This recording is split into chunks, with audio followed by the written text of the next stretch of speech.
Earl's 11. Shanton. Vogel, number 9. Number 9.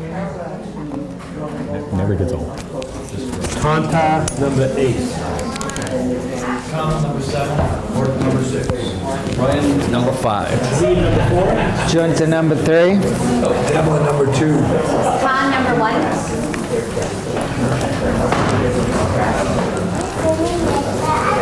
Before we begin, I'd like to ask members of the audience, well, first welcome. Thank you for coming out tonight. If you have a cell phone or a device that makes noise, please check it off.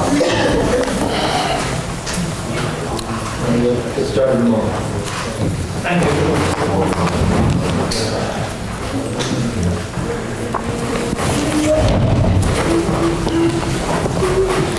So we're going to call them after the consent agenda, okay? Before Yes. okay?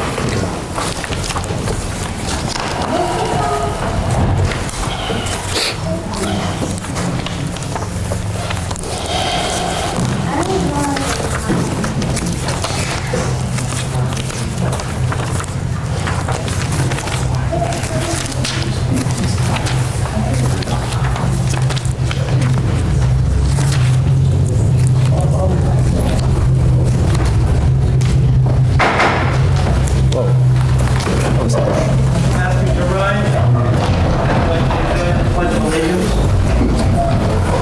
I pledge Allegiance to the flag of the United States of America and to the republic for which it stands, one nation, under God, indivisible, with liberty and justice for all.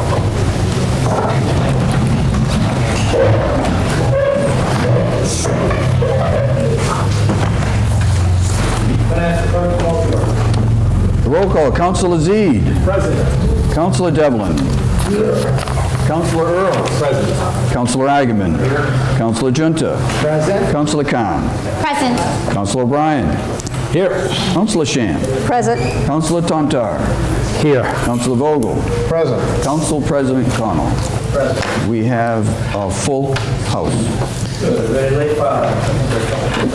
On your desk, you'll see version 2. That primarily is there because of the mayor's budget presentation, which is number 7, right before the consent agenda. There's also the redraft from the city solicitor on order number 36, which is the ballot question with respect to marijuana. And there's an insurance certificate that was corrected from last meeting, leaving off a rather confusing clause at the end. Motion to waive the rules and accept the late file items. Second. Discussion? All those in favor say aye. Aye. Any opposed?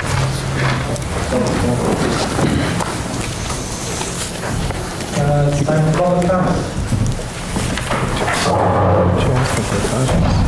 After the meeting's over. I know what happened. Public safety, man. Someone stole them.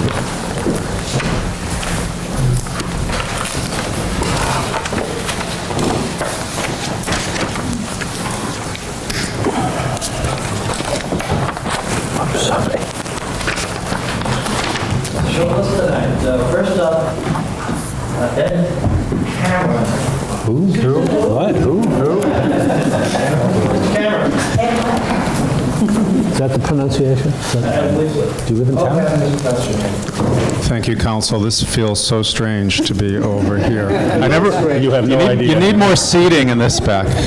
Ed Cameron, 5 Milk Street, in the process of moving and staying in Newburyport. So I'm up for appointment to the ZBA. Would appreciate your consideration. I reached out to you via email, talked to several of you, and met with the Planning and Development Committee a few nights ago, and I appreciate your support. Just looking to try to learn and bring some of my experience from the council to the ZBA. Thank you. Thank you.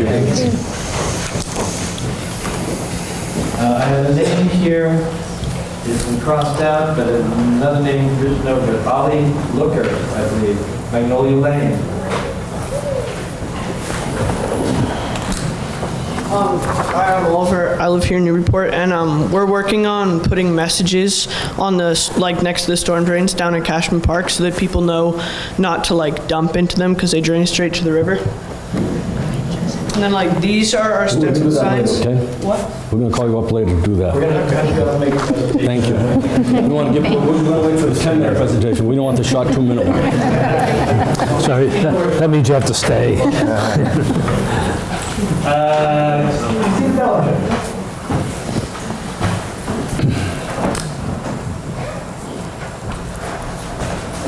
I just came into, because I saw that the library roof repair is on the agenda, and I just wanted to urge you to fund it because it's an important building, it's an important service, and if you don't fix it now, there'll be more damage, and it's going to cost a lot more later. Thank you. Thank you. Thank you. She's a friend of the library. She should have said that.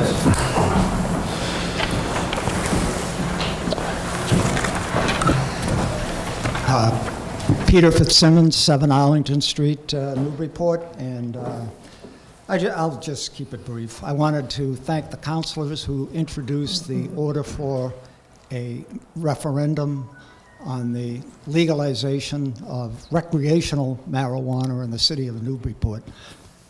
Support the referendum and the moratorium. Thank you. Thank you. Paul Dunn.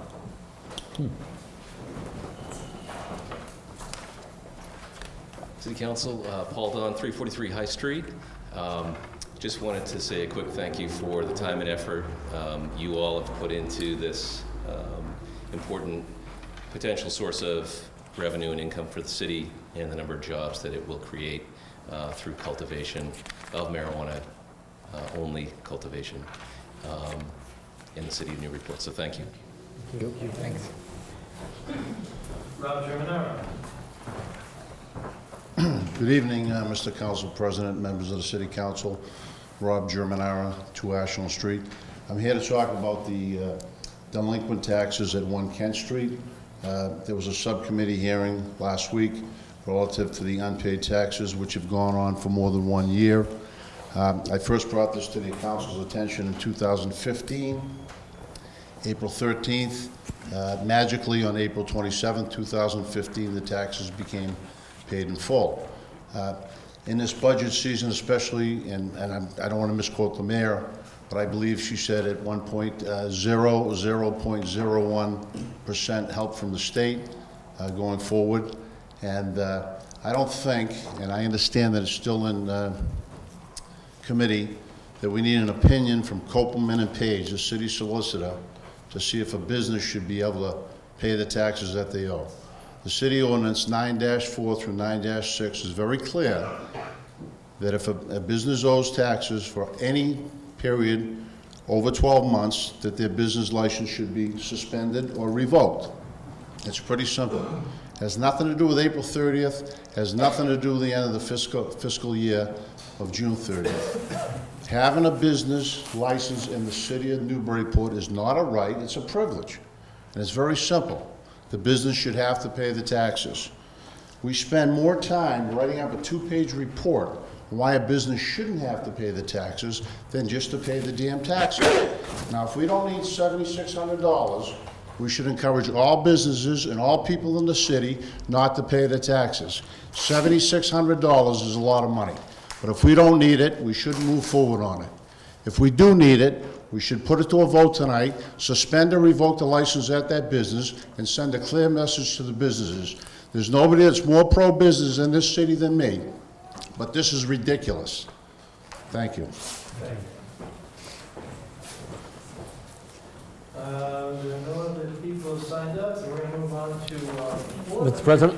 President, Councilor O'Brien has take out of order Communication 27 that's in Neighborhood and City Services. It deals with the River Valley Charter Middle School Storm Drain Team. We had a meeting Thursday night, and they presented it, and I just thought the whole council should get it, and I like to do it at the beginning of the meeting so they can go home and study, right? I need a second. Thank you. motion is to take this item out of order. Second. Discussion. Hearing none, all those in favor say aye. Aye. Opposed? No. You're on. Your guys are up.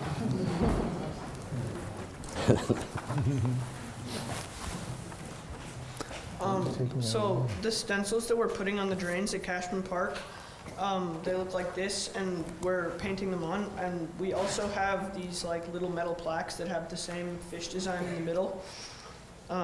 Says no dumping drains to river, and so we're gonna like put these on the side of the curb or like just on the asphalt next to the storm drains, and then yeah. Are there any questions from the council? Can I see the little plaque? Pass them around. Yeah, pass these. What was the other guy's name? And you guys designed this? The little fish? Yeah, very nice.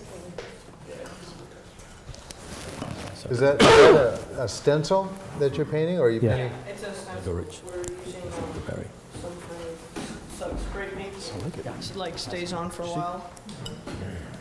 You better count how many you're passing out. They also been working with our engineer on this, the city engineer. Maybe we get some information too. Sorry. Maybe get some more information on this. Sure. How you've been working with these gentlemen and everything. Yep. You guys can stay here. So the school reached out to me and asked me, some of the details of doing stenciling, and they offered it up for the city. And I was more than pleased, number one, for the school doing it, but also because my department, the engineering department, is responsible for keeping our MS4 in compliance, which is the NIPDES and PDES stormwater permit. So you saved me by doing this, because it's part of our permit. Thank you very much. And plus, they really had some cool, really good artwork that they wanted to do for stenciling. So like you said, they're doing two things.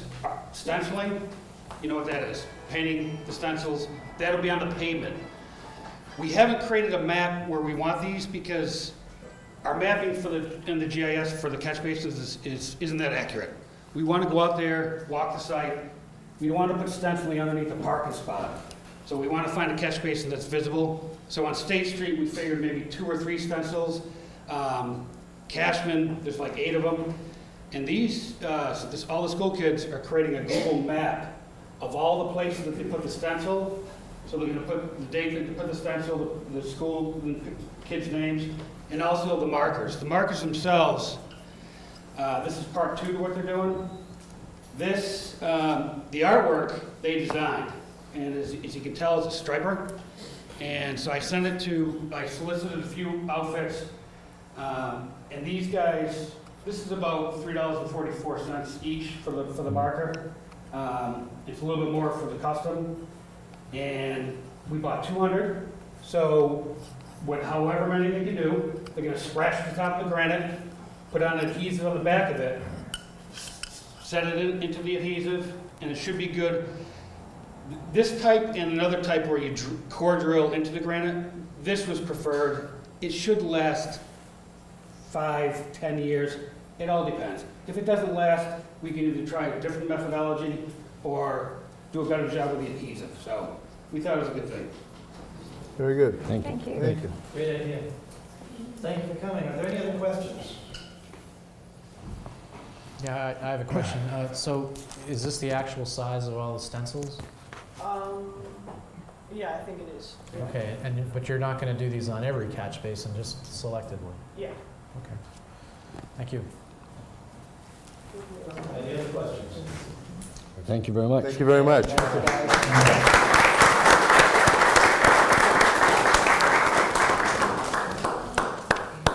Thank you, Mr. President. Voter. Yeah, we should vote on it. You want to vote now or do it later? Do it later. Okay. Is there a motion to approve? So I think we're done for now. I'm going to ask the clerk to walk consent agenda forward. I'm sorry. Okay. I have a vote. Mr. President, do you want to vote on that item now? They wanted to be here for the vote. What do you want to do? Before we act on this, I think we probably need a motion regarding that communication, and What? Motion to approve. we will act on. Motion to approve. Second. Communication. We might vote right now. Councilor Z. Just to clarify, the motion in committee was to approve, provided that the installation method and the locations are run by the city engineer each time, so that we're not responsible for every time they want to get one. So they'll run them by John Eric in time. And what was the vote? 3-0. Thank you. Further discussion? Hearing none, all those in favor say aye. Aye. Opposed? Thank you. Thank you. And now, it's time for me to comment. She has a presentation to make on the budget. Your Honor. Thank you. I'm going to start with a quick update and then jump right into a few slides on this FY19 budget. Budget is presented to you tonight in accordance with the charter and the timelines by state regulation. I also wanted to point out to you that in your packet tonight is a request for the fiscal year 18 capital improvement, the capital plan spending. There's a formal transfer request for 1.8 million. This is pulling out from the 6.9 million items identified in the five-year capital budget for this fiscal year. We prioritize 1.8 million. These are the highest priorities identified by the department heads. And also, just so that you know, on May 7th, the school committee voted unanimously to support the capital improvements that are included in the FY18 plan for the schools. It was a unanimous vote. One item I would like to point out, as you know, we have been talking about the fire stations and their real dire need of upgrades and repairs for several years. They were a little lower on the priority list in terms of major capital projects, but we have prioritized, we've met as a group, we've prioritized the Route 113 fire station as the top priority, and in the capital plan there is a $75,000 feasibility study. We would appreciate that if you could really look at that as one of the top priorities, and would like to be able to issue an RFP for the feasibility study by early June or mid-June at that, just in terms of timeline, so you have that. I'm really, really pleased with what we've been able to do in terms of streets and sidewalks. All of us have heard from all across the city in terms of the need to do more than we have. And this year, for the first time, we've been able to put together a significant chunk of funding for streets and sidewalks. We have an additional $375,000 in the capital plan. When you couple that with the $300,000 that you've already approved this fall, plus the Chapter 90, which is our state allocation for streets and sidewalks, which finally has been passed by the legislature, that is $517,000. So rolling that all together, we have about $1.19 million for roads and sidewalks. We're primarily road work, but where we do roads that have sidewalks have to be done. In addition to that, the meal tax allocation of about 50% will allocate about $295,000 for sidewalks. So this is really good news for the city. DPS is anxious to get started and to get all these contractors under contract and begin this work. We also have passed Complete Streets. Thank you, City Council. An RFP was issued on Friday, and that is for a consultant to begin to prioritize the whole Complete Streets process. That's for $50,000. And then, as you know, we received $1.2 million for Safe Routes to Schools. That will focus around the middle school, High Street area, and that will include sidewalks and some road work too. So in addition to that, I was able to successfully negotiate with Mass DOT, who got approval from Federal Transportation Administration to do a section of Story Ave with the whole Whittier Bridge project. They're doing the ramps, and they felt that my ask for doing the part of Story Ave that hasn't been done, you know, we did only the road up to Tropic Star, and then the rest of it's a mess, and so they've marked it out, and that road work will begin on in the evenings from 8 p.m. to 5 a.m. starting this Sunday, the 20th. But they will begin with the off-ramps, then drainage work, and then paving. I will be able to give you more definitive timelines as they get closer to paving. The one thing that I'm a little concerned about is if there is a road race happening between the 20th of May and the beginning of July that goes on Story Ave, and so I need someone to give me some information about if there's going to be a conflict with road races. The 3 that I am aware of wouldn't impact, but if there happens to be one, I would like that information as soon as possible from Public Safety. Thank you. I submitted last week to you the work that we've done with DPS on the 5-year capital plan for roads and sidewalks. I've received feedback from 2 counselors. I would really like additional feedback before we post this on the website. So if you could kindly get your feedback to me, even if you say it's okay, that's fine. But just let me know that you've reviewed it, and if you have questions, I've already addressed a few of those. Please let me know by the end of the week. Roofs, you heard from one person in the community today. We have 3 roofs that are in dire need that we can't defer any longer to the DPS. The original building, the barn, not the new building, obviously, the library, and the main fire station, central fire station on Greenleaf. Those 3 buildings are all in need of roof repairs, and that information is before you also. In your packet, some of you have heard about this proposal, but we are very concerned about the Coast Guard building out on Plum Island. It was given to the city for $1. The federal government doesn't do that anymore, but they did give it to the city back in 2002. It was then entered into a long-term license agreement with the Coast Guard Auxiliary. They use the building about once or twice a month for trainings and meetings, and they do not have any funding. The building is in need of some significant work, roof work, other things, and we did do some minor renovations to make it accessible for polling out there in 2011 on or about there, but there is some significant work that needs to be done. So we'd like to issue an RFP for some maritime use. We've worked with the Coast Guard Auxiliary there in cooperation with us on this. They think it's a great idea because we really want to preserve this building. It has a tremendous amount of history in our city, and that if we can enter into a long-term lease agreement with maritime use, there's been a maritime school nonprofit that has expressed some interest in this RFP. There's an opportunity for us to upgrade this building, give it some additional life, some additional use, and be able to preserve it for the history of our city. Wanted to recognize that Attorney General Healy was here last week, and she worked with an 8th grade classroom on her substance abuse curriculum on Project Here. Andy Egmont was there, myself, the superintendent, and we participated in a health class of Jay Murphy and were able to do some work with 8th graders. It was a really good curriculum, and I'm pleased that we're getting into the middle schools to start talking to them early about substance abuse and making appropriate choices. We had a follow-up meeting with Mello, and we have resolved many of the terms that were outstanding on the contract. The draft contract will be before the Board of Health on this Thursday night. There are no changes to any customers in the draft contract.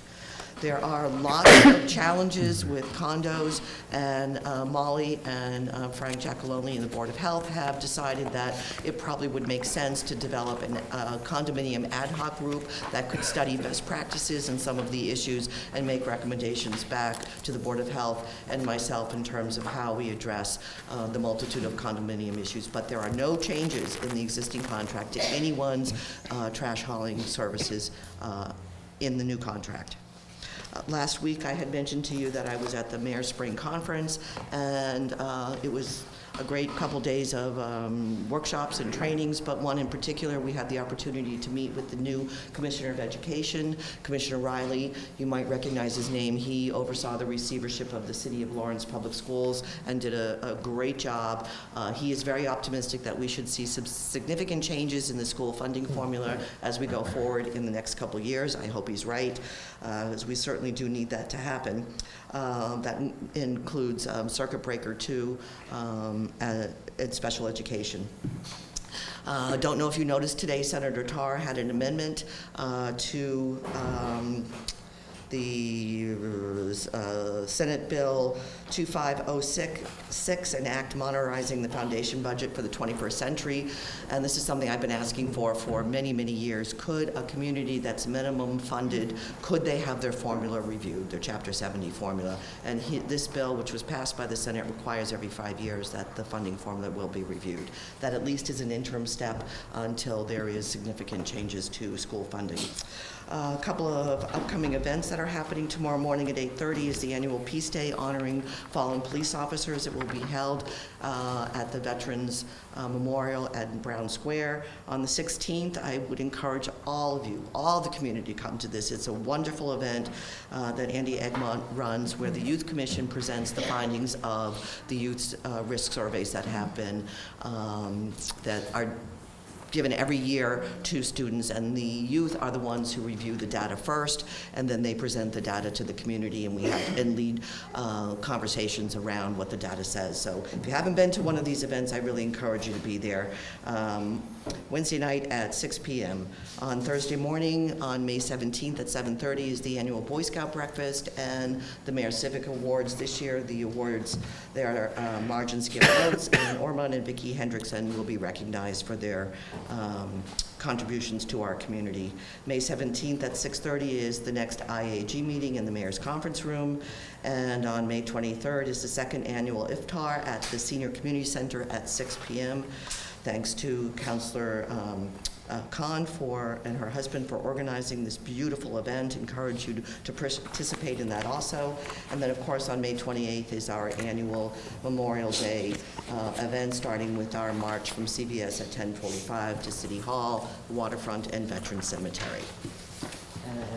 And now I will... Quick question. Sure. What part of Story Avenue is being repaved? From where the Tropic Star CVS project stopped paving, which is just on the other side in front of the 7-Eleven. Is that a 7-Eleven there? I think right there is where the paving stopped, and they will continue it to 3 roads. Thank you. You're welcome.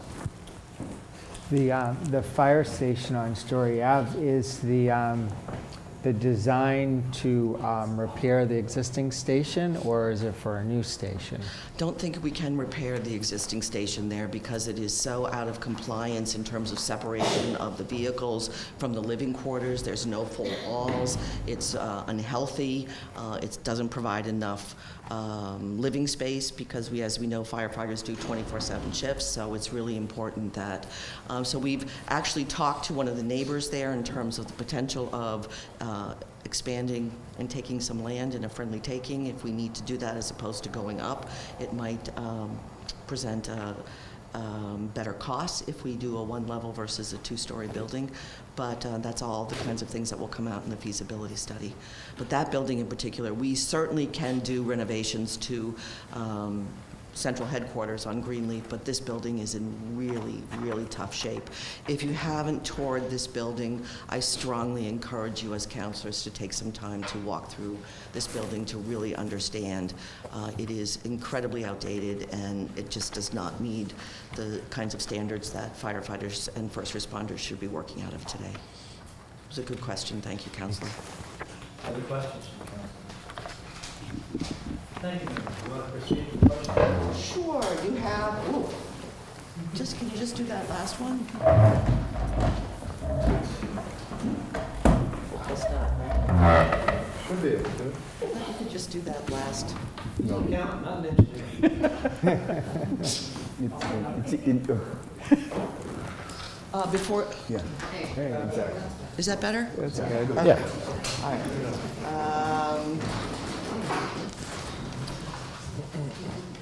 So you have before you the FY19 budget. You've heard me lament through the process how difficult and challenging this budget was, but this is the overview in terms of the general fund, 67 million and change, our water enterprise 5.4, sewer 7.3, harbor enterprise fund 482,000 and change, and comes through our grand total budget of 80.8 million. You've seen these slides before in terms of how the spending is broken up in the pie chart. Education is 56% of our budget. That also includes our Whittier, as well as we have a couple students who go to Essex Aggie. Planning and Development, 1.1, Finance, 1.3, General Administration, 3, Social Services, 3.4, Public Services, 4.8, Debt, 6.1, Benefits, 9.6, Public Safety, 4.2%. That's how it's broken out. And as you know, our largest source of revenue to fund our budget is property taxes at 84.3%, and it assumes that we will raise taxing to the full limit for FY19. Then you can see the breakout of local aid receipts, 8.2, net aid, 6.3, and parking. So what are the major budget drivers? And again, these are all topics that you've heard us talk about before. The schools, employee benefits, solid waste, stormwater regs, and contractual increases. Schools, let's start there. We add $1.2 million for a total appropriation of $29.9 million. That's a 4.2 increase this year. We've had difficulty with the school budget because we've lost a significant amount of choice revenue. We have brought choice back into the school district for 3 of the grades, and hopefully that will start generating and building up that account again. And of course, pressure from special education, which is, again, we just don't know. Any of these students who come in under school choice could come in and need an IEP. But that is something that continues to rise in our school budget. What we added to the budget was 0.25 instructional aid at Bresnahan. A social worker was a really high position because of the social emotional needs that we're seeing of children at a very young age. We have lots of children coming in that are, not lots, but some children coming into the preschool and kindergarten who are children of addicts, and they present a series of special needs. So having a social worker there is really important. I know our youth services is working with Pettingill trying to bring another social worker into our system also, and hopefully at some point we'll be able to figure that piece out also. Another special ed teacher at Nolan, again, that student numbers, half-time reading teacher at Knock, 0.6 addition to STEM math teacher at the high school. This is really important because we have focused tremendous amount of work in terms of STEM at our elementary, middle, and upper elementary level. And so you put all these services together for students through 8th grade. You want to continue the momentum as they move into the high school, and then some additional clerical support at the high school level. In terms of employee benefits, it's a $2 million increase for FY19, accounts for 49% of the overall FY19 budgetary increase. Our health insurance started at 6.5%, and we were able to negotiate it down to 4.8. It's still, just a really large number, and we just have got to start, trying to address these really high costs each year. And retirement appropriation increased by 5.3%. Solid waste, we've talked about this in the budget. You'll see an increase of $315,000 for this budget. We are definitely feeling the impacts of the Chinese national sword policy. You've heard me talk about this. At one point, we were able to get revenue from our recycling materials, and now we pay for disposing them. But again, these are issues that we're working on a region, state level. Also, DEP is very much aware of the issues this is causing to communities. And then stormwater regs, we've talked about this. Here's some information that John Eric put together for you in your packet. Tonight, I had sent you additional links to this, but we, will be having additional information sessions for you and the public on the MS4 permit. But we've added, because we have to, and again, this is an unfunded mandate from the federal government, $145,000 increase to begin to address the stormwater requirements, beginning with a full-time stormwater engineer, the testing that's required, consulting, and a maintenance program. not most, but a lot of communities across Massachusetts are dealing with stormwater by introducing another stormwater fee, and that's something that I have been pushing back on and trying to avoid for a while.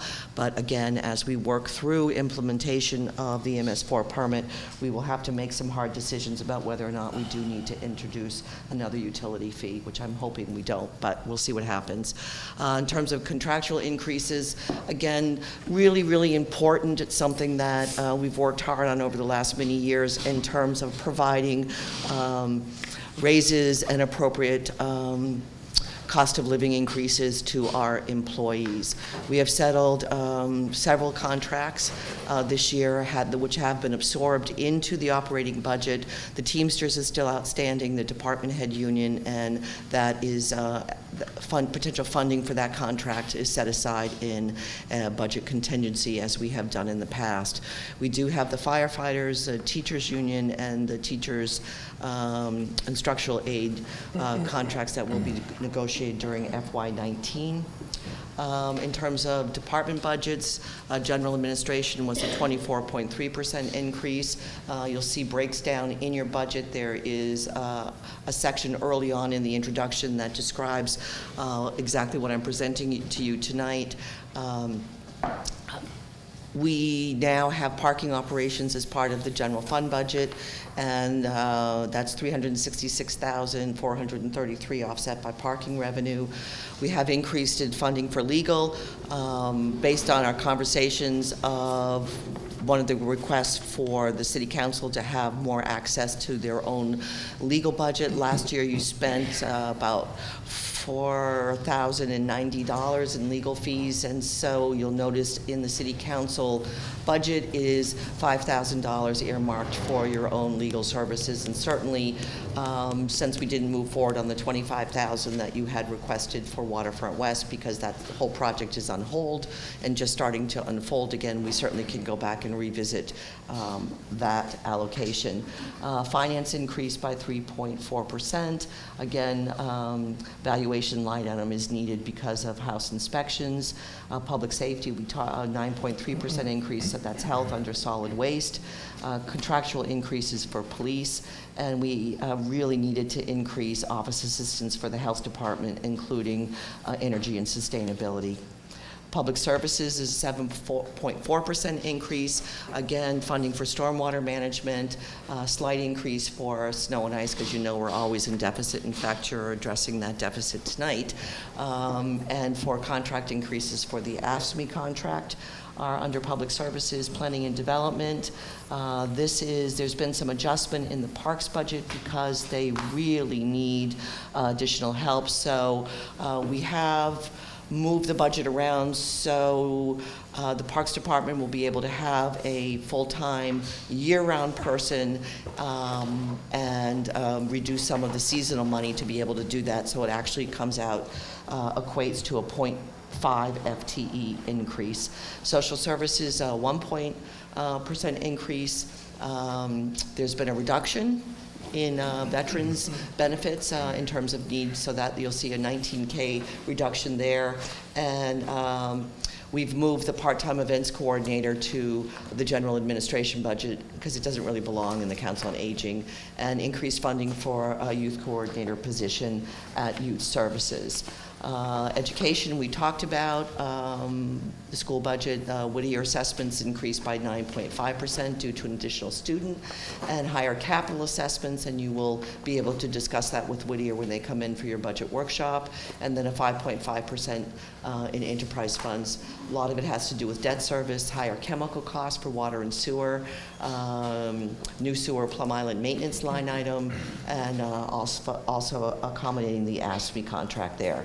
So that's a quick run through in the FY19 budget. I would like to thank all the department heads, many of them who are here tonight, for their solid work with us on preparing their budgets. And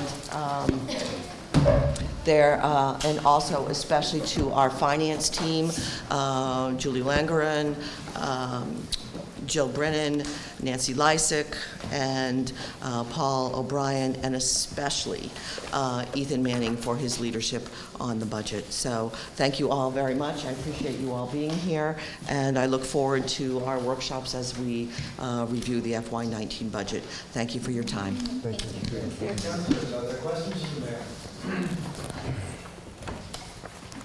Or the department heads, a chance tonight. No, they'll have time to talk to the department heads. They'll have their own workshops. But thank you all. Have a good meeting. Oh.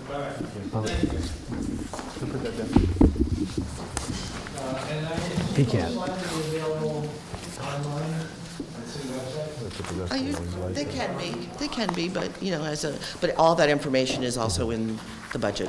So thank you for your time. Have a good meeting. Thank you.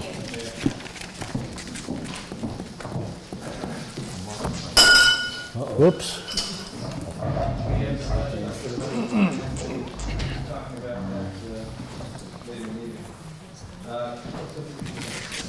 Okay. The consent agenda this evening consists of the approval of the minutes for the April 30th. Thank you, Councilor.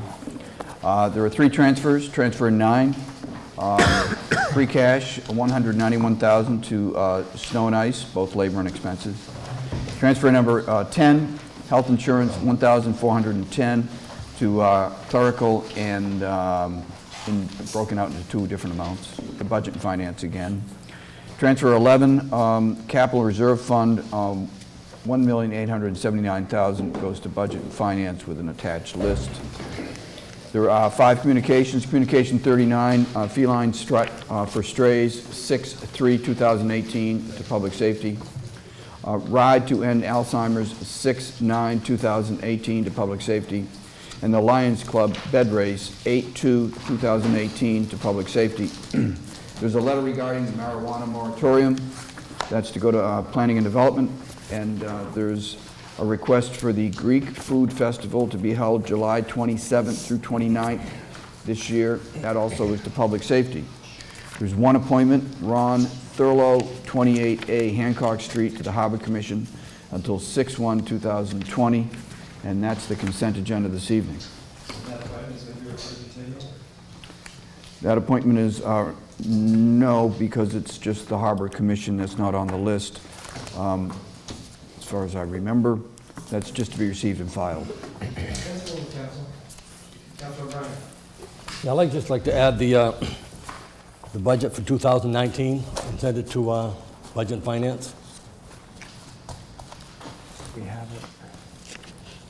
Agreed? Does that require action independent of the request? Yes, you can handle it now, or you can handle it when you get to the order. It doesn't make a difference. But so referring it makes Yes, order good sense to me. 35. It's under orders. Well, is there a second?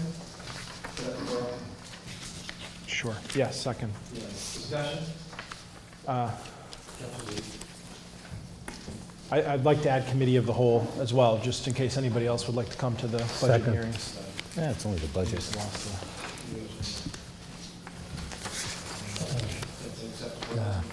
The actual budget. 35. So this is, are we voting on the consent agenda now? No, this is, Just the budget. accepting the budget from the current committee. Okay. All those in favor say aye. Aye. Opposed? Now, consent agenda. Yeah, I'd like to just make an amendment, if I may, to add committee of the whole to transfer 11, the large capital, in case other folks want to come to the meeting. Sorry. Move the second. Discussion. Councilor Iveyne. No, different motion. Sorry. All those in favor, I'm sorry, this does not require action of the council. True. Of the council, you made that request, and that'll be the referral to committee of the whole. Right. Mhm.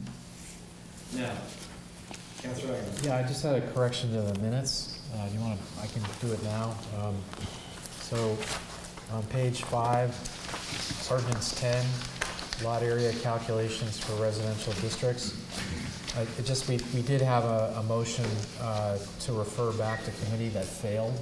I just wanted that reflected in the minutes before we went ahead and voted on it.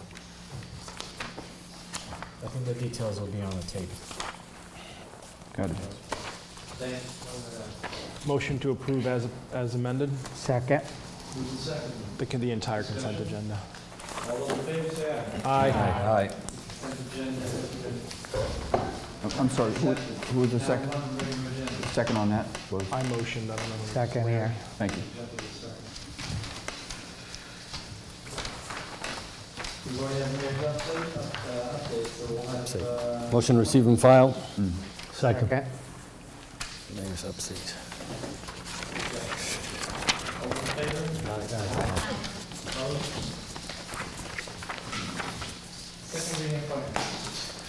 Appointment number 34, Christopher J. Fay, 20 Strong Street, to the Historic Commission until 5/1/2021. Appointment 35, Glenn Richards, 6 Kent Street, Historic Commission until 5/1/2020. Following 2 reappointments. Appointment 36, Mary Zink, 6 Laurel Road, to the Board of Registrars until 3/31/2021. And appointment 37, Bonnie Sontag, 10 Upland Road, to the Fruit Street Local Historic District until 5/31/2021. Motion to approve collectively. Second. We need a roll call for the second reading, but we can do a roll call on all of these collectively, if that's the word council.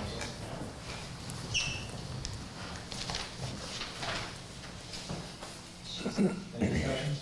Hearing none, let's take the roll call. This is a roll call on the appointments collectively. Councilor Zede. Yes. Councilor Devlin. Yes. Councilor Earls. Yes. Councilor Agaman. Yes. Councilor Junta. Yes. Councilor Khan. Yes. Councilor O'Brien. Yes. Councilor Shan. Yes. Councilor Tantar. Yes. Councilor Vogel. Yes. Councilor Connell. Yes. Move on to orders.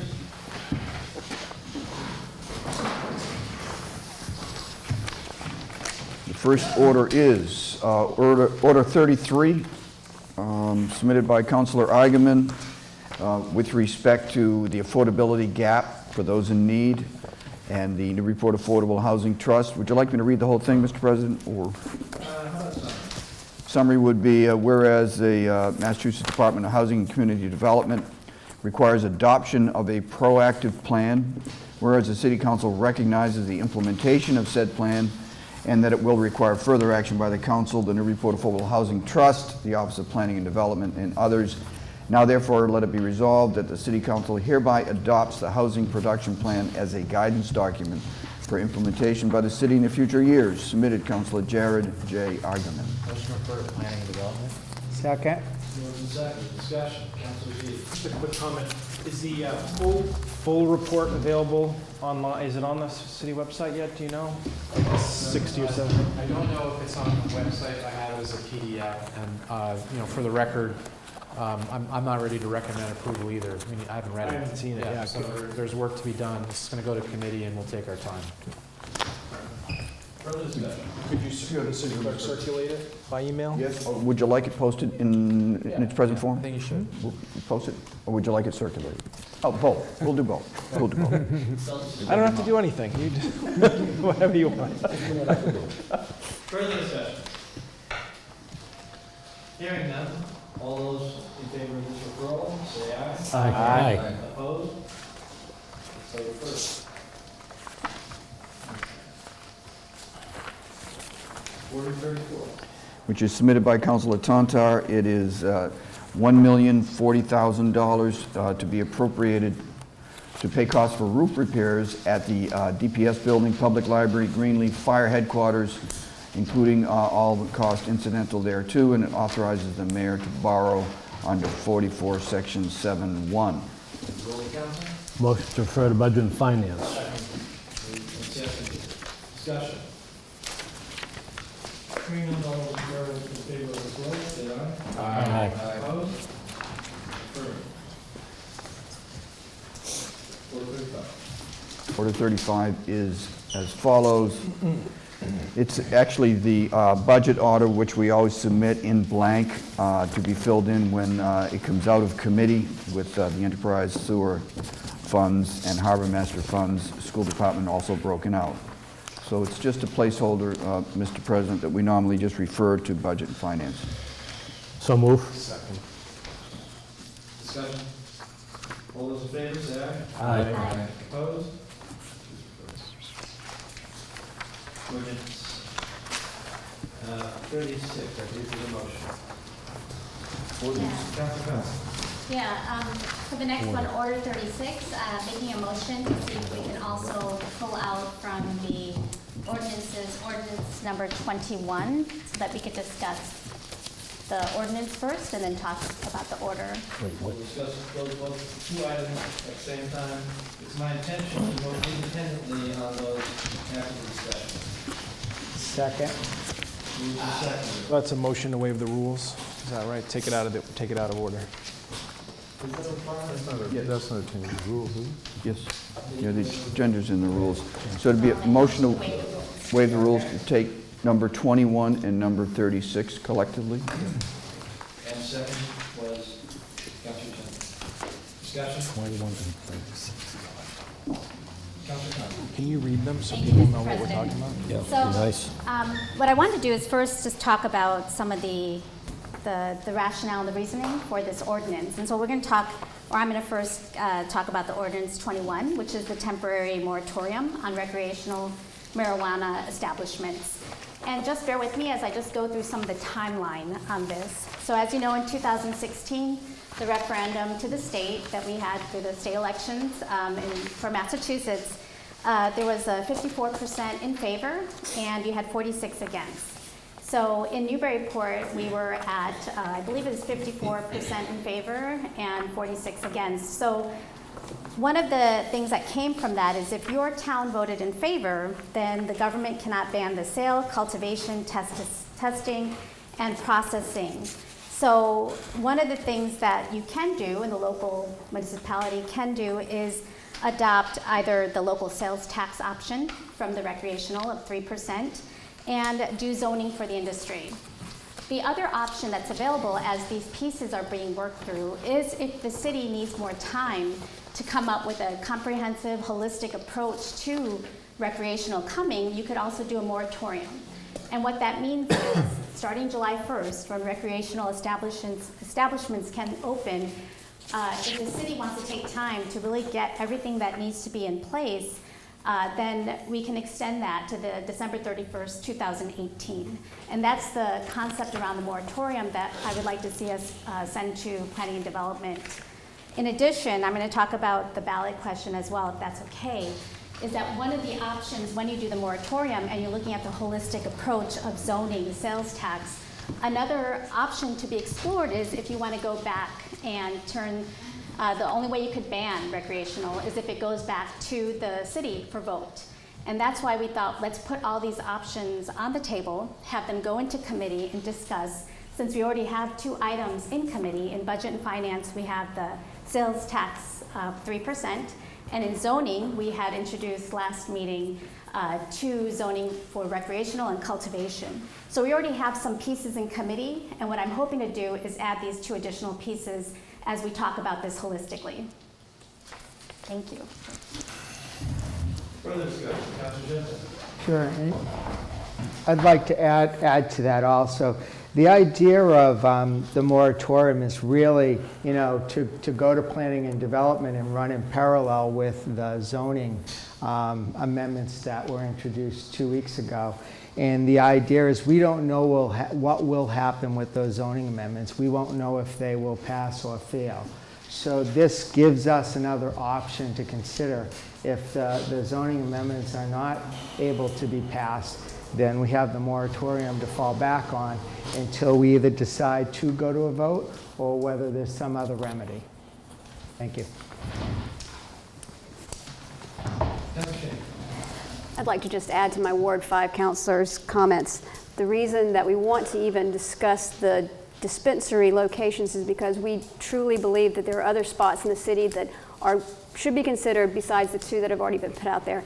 And I think this is the time and place for people to start hearing about where in their neighborhoods these could actually be. And hopefully the folks watching on TV appreciate that they need to be engaged here, and hopefully on Wednesday night more people will come to the public hearing to voice their opinion as well. Further comment? Questions? Councilor Vogel. Thank you. I don't know. Perhaps as a child of the 60s, I'm going to rise in opposition to both of these. Feels like it's a lot of time and effort for something that's already been voted upon. I think that I'm not sure what's driving this exactly. It feels a little bit like a moral issue of some sort that's been put out there, or some small group of people. I don't know what it is. I talked to hundreds of people over the course of the week.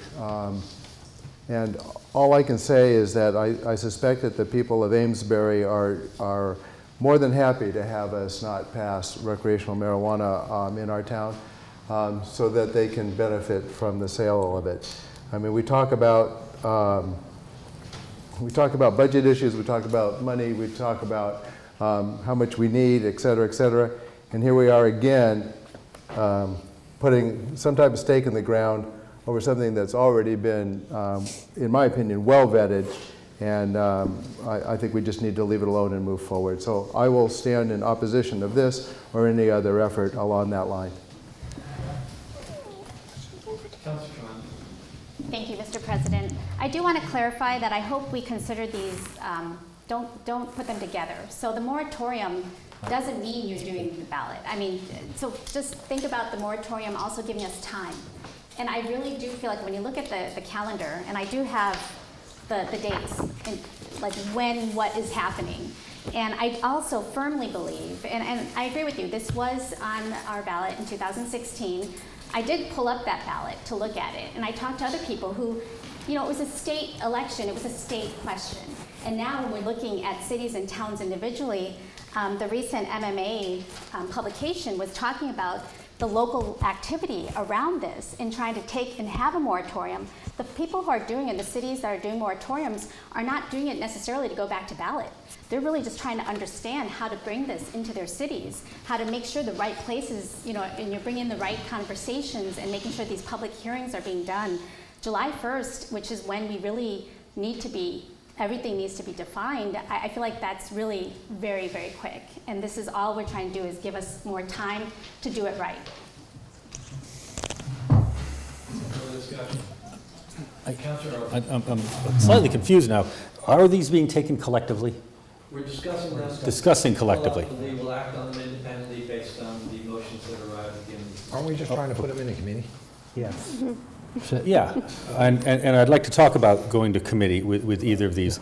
As was mentioned before, this was voted on in the city, and I'm addressing the order right now, and it seems like maybe I'm being negative about it, but it appears that we could be setting this up for a ballot question on an off year, when it's very easy to get a small group of very excited people to the polls and swing a vote like this, when not everyone is going to the polls. When everyone went to the polls, we had our results.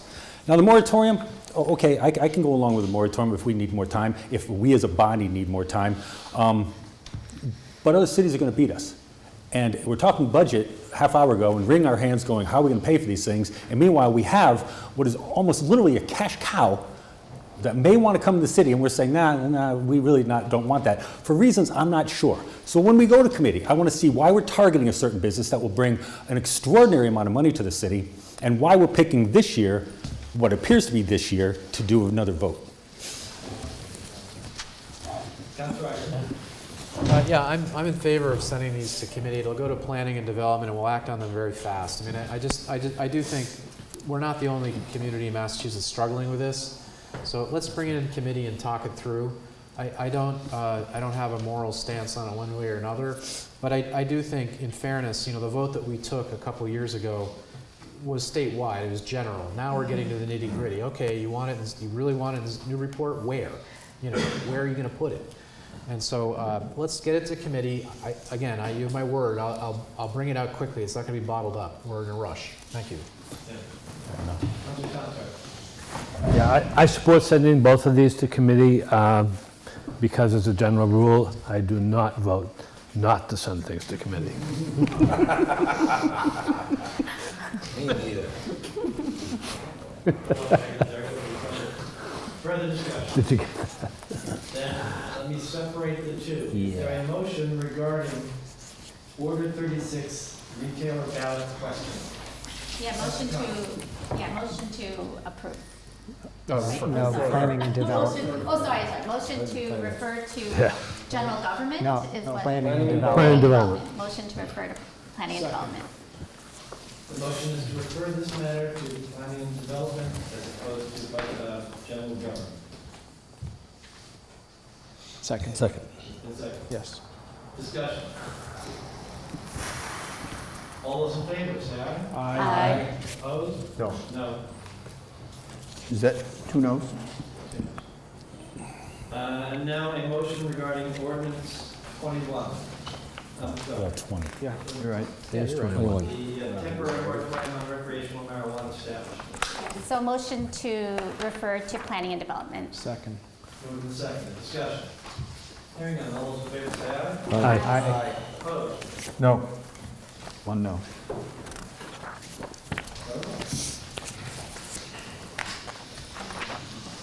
We're up to ordinance 37. I'm sorry, order 37. Order 37, which is an order regarding the lease of the Coast Guard Auxiliary Building on Plum Island Point, submitted by Councilor Zeed, and it's with her pursuant to Chapter 40, Sections 15, 15A. The city also, as a condition of said lease, shall retain the rights to the building for election and polling, maintain the rights for the local Coast Guard Auxiliary, require the rehabilitation, preservation, and maintenance of said historic building, require designated lessee to comply with all terms and conditions in quitclaim deed to the city from the U.S. Coast Guard, and use any proceeds from lease of the subject property to address ongoing Plum Island erosion, its beach ecosystem, beach cleanliness, and other Plum Island concerns. Motion to refer to planning and development. Second. Second. Councilor O'Brien, second. Discussion. Hearing none. All those in favor of that referral? Aye. Aye. Opposed? Move on to ordinances. Ordinance 20. Ordinance 20 is deleting section 11.1 and replacing it with the names of city public parks and playgrounds. Also 11.2, and there are a number of places that are also named. We're deleting parking limited in its entirety and replacing it with limited parking at certain public parks and playgrounds. Actually goes on for 9 pages, and it is submitted, it's all about Parks Committee. It's submitted by Councilor Eigenman. Motion for a neighborhood and city service. Second? Thanks. Neighborhood city services. Discussion. Councilor Agaman. Yeah, there's actually an earlier ordinance that was introduced in 2016 to fix this Chapter 11. Basically, Chapter 11 of our code is pretty ramshackle. It needs to be fixed because it doesn't specifically spell out the authority of the Planning Commission, of the Parks Commission at all.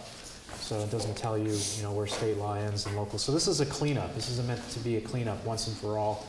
I don't propose to add any new parks. This list of parks is our current list, but I just was more specific about map and lot. So really the substantive change would be to deal with sort of thorny issues we've had recently, like the West Row Cafe, where it says, okay, who has jurisdiction to do licenses? And for purposes of going to committee, I said, I proposed, you could do, the Parks Commission can do a 1-year license, and they don't have to go to the city council if it's parkland. But if it's something longer than a year, it has to go to the city council. We can discuss it in committee. Also, we don't have a fee schedule right now, as everyone knows. So this would require that the fees be set by the city council. It doesn't say what the fees are. That's a whole other kettle of fish. And we'll have to look at other cities and towns. But so once and for all, it would clean all this stuff up. And I think it would be helpful, really, both to staff and the commissioners. So I hope you refer it. Further discussion? Councilor Vogel. Just a question, if I may, to the Ward 2 Councilor. Do you have a marked up version of this? Did you work off of the existing code and then mark it up, or did you just start afresh? It's pretty much a rewrite. There's some changes. I did, but it became illegible. Really? That's why I just do it all over again. If you just read it from afresh, I replace each one. Yes, I copied and pasted language verbatim. Yeah. So for example, the existing rule is that when you have a name of a park, it really can't be changed easily. It needs 2/3 supermajority. We'll be naming every park after our friends. So that's an example. Thank you. Thank you, Councilors. Further discussion? Councilor O'Brien. Thank you, President. It's just like that, Lisa, is Baddest Grove considered a park? Since it's in the name of former city council, did a lot of work there. And a few years ago, the council tried to eliminate it as a park or name Baddest Grove and just call it Cushing Park or whatever they're going to call it. But I don't want to see Baddest Grove be left off any list if that's considered a park, because, like I said, it was a former city council that did a lot of work. To my knowledge, it's excuse me, Lisa Reed, Parks Director for the City of Newburyport, and resident 204 High Street. To my knowledge, it has not been declared a city park, but it is part of the Clipper City Rail Trail. Okay. Thank you.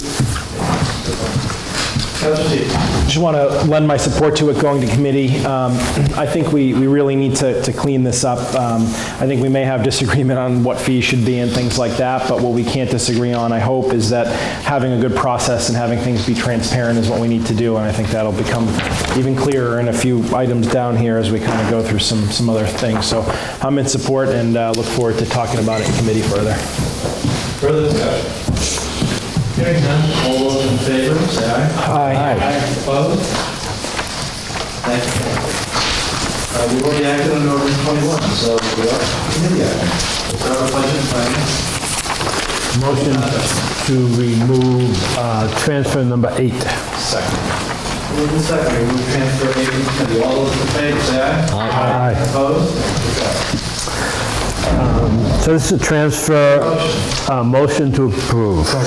Moving second, discussion. Right, this is a motion to transfer $9,000 from the Parks Department maintenance to Parks Department seasonal employees.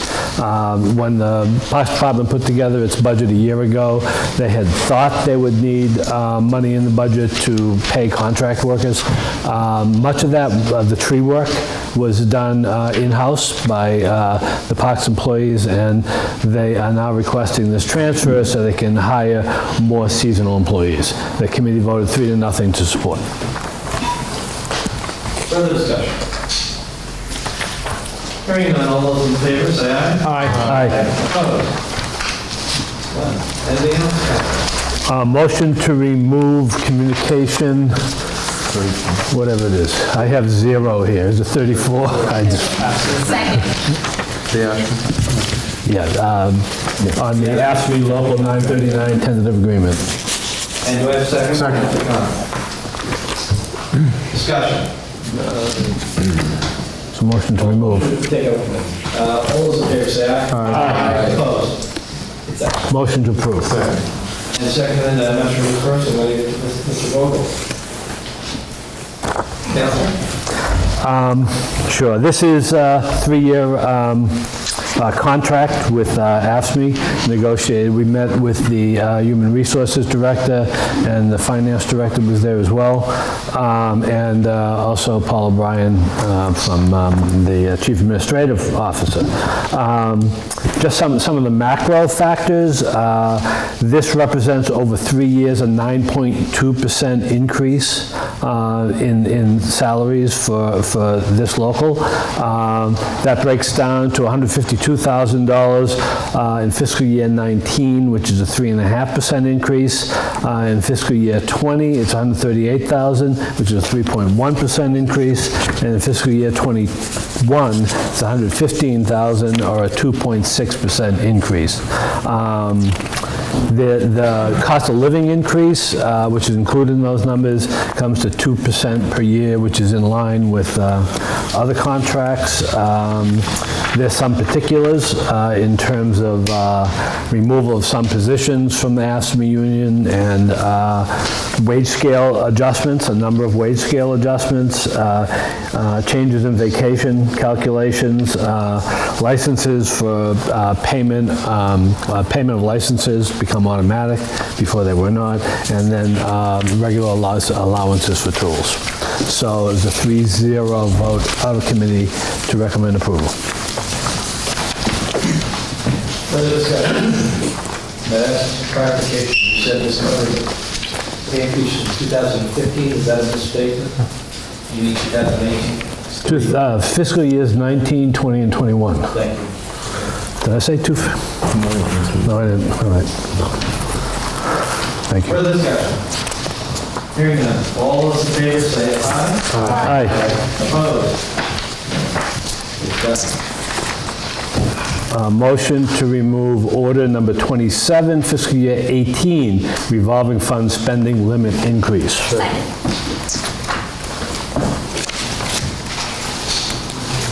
One moment, I'm going to backtrack and ask for a rule. If you say that was a contract application, should that last vote have been a roll call? I don't believe so, Mr. President. Thank you, I apologize for doing Order 27, revolving fund spending limit, moved and second, take out the all those in favor say aye. Aye. Opposed? Motion to approve. Motion to approve, is there a second? Second. Discussion. Yeah, this revolving fund is just a flow-through, so contractors put money into the fund, then the city contracts to have their engineering work done. The increase is necessary because there's more work being done. It was a recommendation of 3-0 to approve. Further discussion. Hearing none, all those in favor say aye. Aye. Opposed? Anything else about the finance center? Yes, I move to remove order number 30, Saltbox Financial Parks Gift, acceptance $1,000. Second. Moved and second, all those in favor say aye. Aye. Opposed? Yeah, motion to approve. Second. Second by Councilor Vogel. Councilor? Yeah, we voted 3-0 to accept this, and with gratitude to Jim McCarthy, and it's going to be used to, I believe, in the parks to paint signage. Further discussion? Hearing none, all those in favor say aye. Aye. Opposed? Anything else? Motion to remove order number 29, paid parking, receipts reserved for appropriations fund. Second. Second by Councilor Con. All those in favor say aye. Aye. Opposed? None. Is that? Motion to approve. Second. And second again by Councilor Con. Discussion, Councilor Con. Yeah, this, we recommended approval by a 2-to-1 vote. The at-large councilor, Councilor Khan, and myself voted affirmatively, and the Ward 1 councilor voted in opposition. So let me lay out a couple things on this. First of all, the fundamental choice here under the Mass Municipal Modernization that was passed 2016, we are allowed to do one of two things with paid parking. We can put it into the general fund, or we can put it into a receipts reserved for appropriation fund. All right, that's the choice that we have to make. The administration is recommending that we put it into receipts reserved for appropriations fund. So the majority, I'd say, had 3 reasons essentially for voting in the for recommending that it be put into a receipts reserve for appropriations fund. The first is placing the funds into the general fund does not obviate the need to observe case law, in particular Emerson, Silver, and Caldwell. All right, so the Emerson case, there's sort of a 3-part test for a fee versus a tax. So I'll give you a little background on Emerson. The voters of Massachusetts passed Proposition 2.5, which limited municipalities' concept to raise taxes. Communities all over the Commonwealth immediately saw, so we need to raise more money through fees. So that was challenged, all right? And so the courts defined what a fee was versus a tax. And the Emerson rule is, first of all, the fee must be paid by choice. All right, it's voluntary. You can get around it. You don't have to pay it. Secondly, the fee is charged in exchange for a particular service, right, which benefits the party paying the fee in a manner not shared by other members of society. All right, so voluntary, it's a choice. Secondly, it's a service that's not shared by people who don't pay the fee.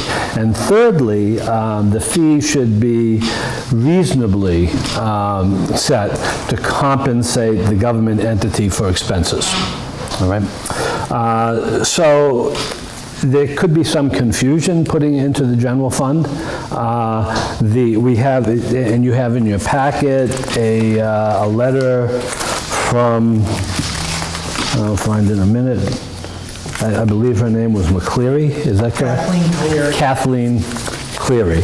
And she gave a directive in which she said basically what I just noted, that placing it in the general fund does not do away with the obligations of what a fee is. In other words, it cannot just be used for any general purpose. It must be used for the specific purpose.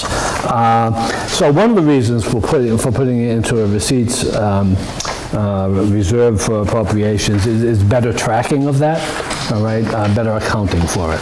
It's not impossible to do if it's in the general fund, all right, but just makes it a little easier to account for it. I should also note that in the Silver case, courts ruled that the means of accounting, and I want to quote this, and putting in the general fund, in that case, I think it was golf. They had a municipal golf course, it was golf fees, were put in the general fund. And the court ruled that the amounts collected from the receipt, it was burial funds, charges are deposited in a general fund instead of a fund for a particular purpose, is of weight in indicating that the charge is a tax. So if you put it into the general fund, it is of weight, all right, in indicating that it is a tax and not a fee, but it is not decisive. All right, it's not decisive. So where you put it is not decisive. All right, and finally with Caldwell, it's how much should the fee be? It's sufficient that the revenue collected is not significantly and consistently in excess of the cost of providing the services.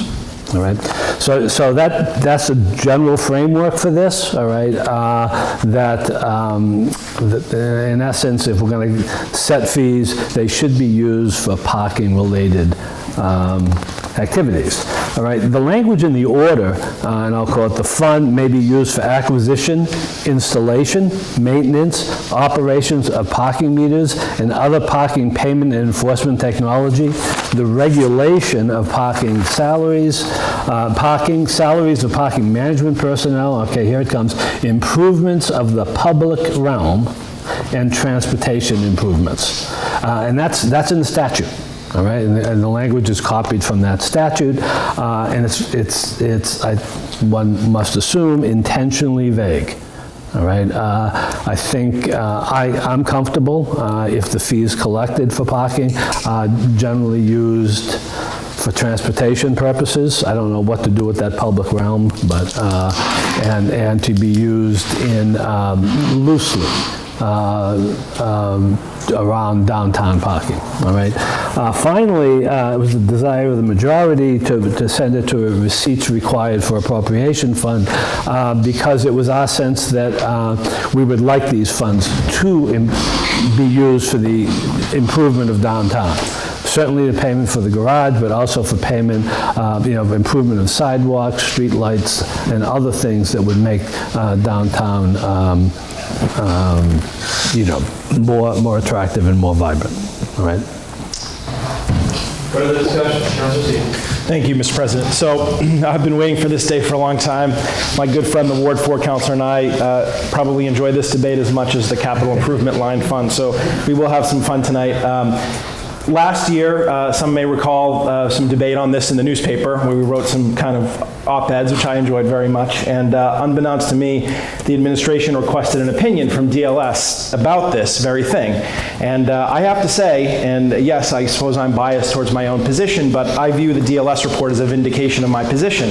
And I encourage you to read it literally for what it says. It says, before the Mass Modernization Act, parking receipts were reserved and were collected and as an available fund for appropriations for certain parking purposes. As of November 2016, the effective date, those receipts are now unreserved and belong to the general fund unless the city or town accepts provision in the statutes to credit them, which is what is proposed tonight. So I feel very vindicated on two things. One is unrestricted in the general fund means you can use it for anything, including schools. In fact, we spend unrestricted money every 2 weeks. That's the first thing I feel vindicated on. The second one is I have posited that we have not been handling parking receipts correctly since November 7th, 2016.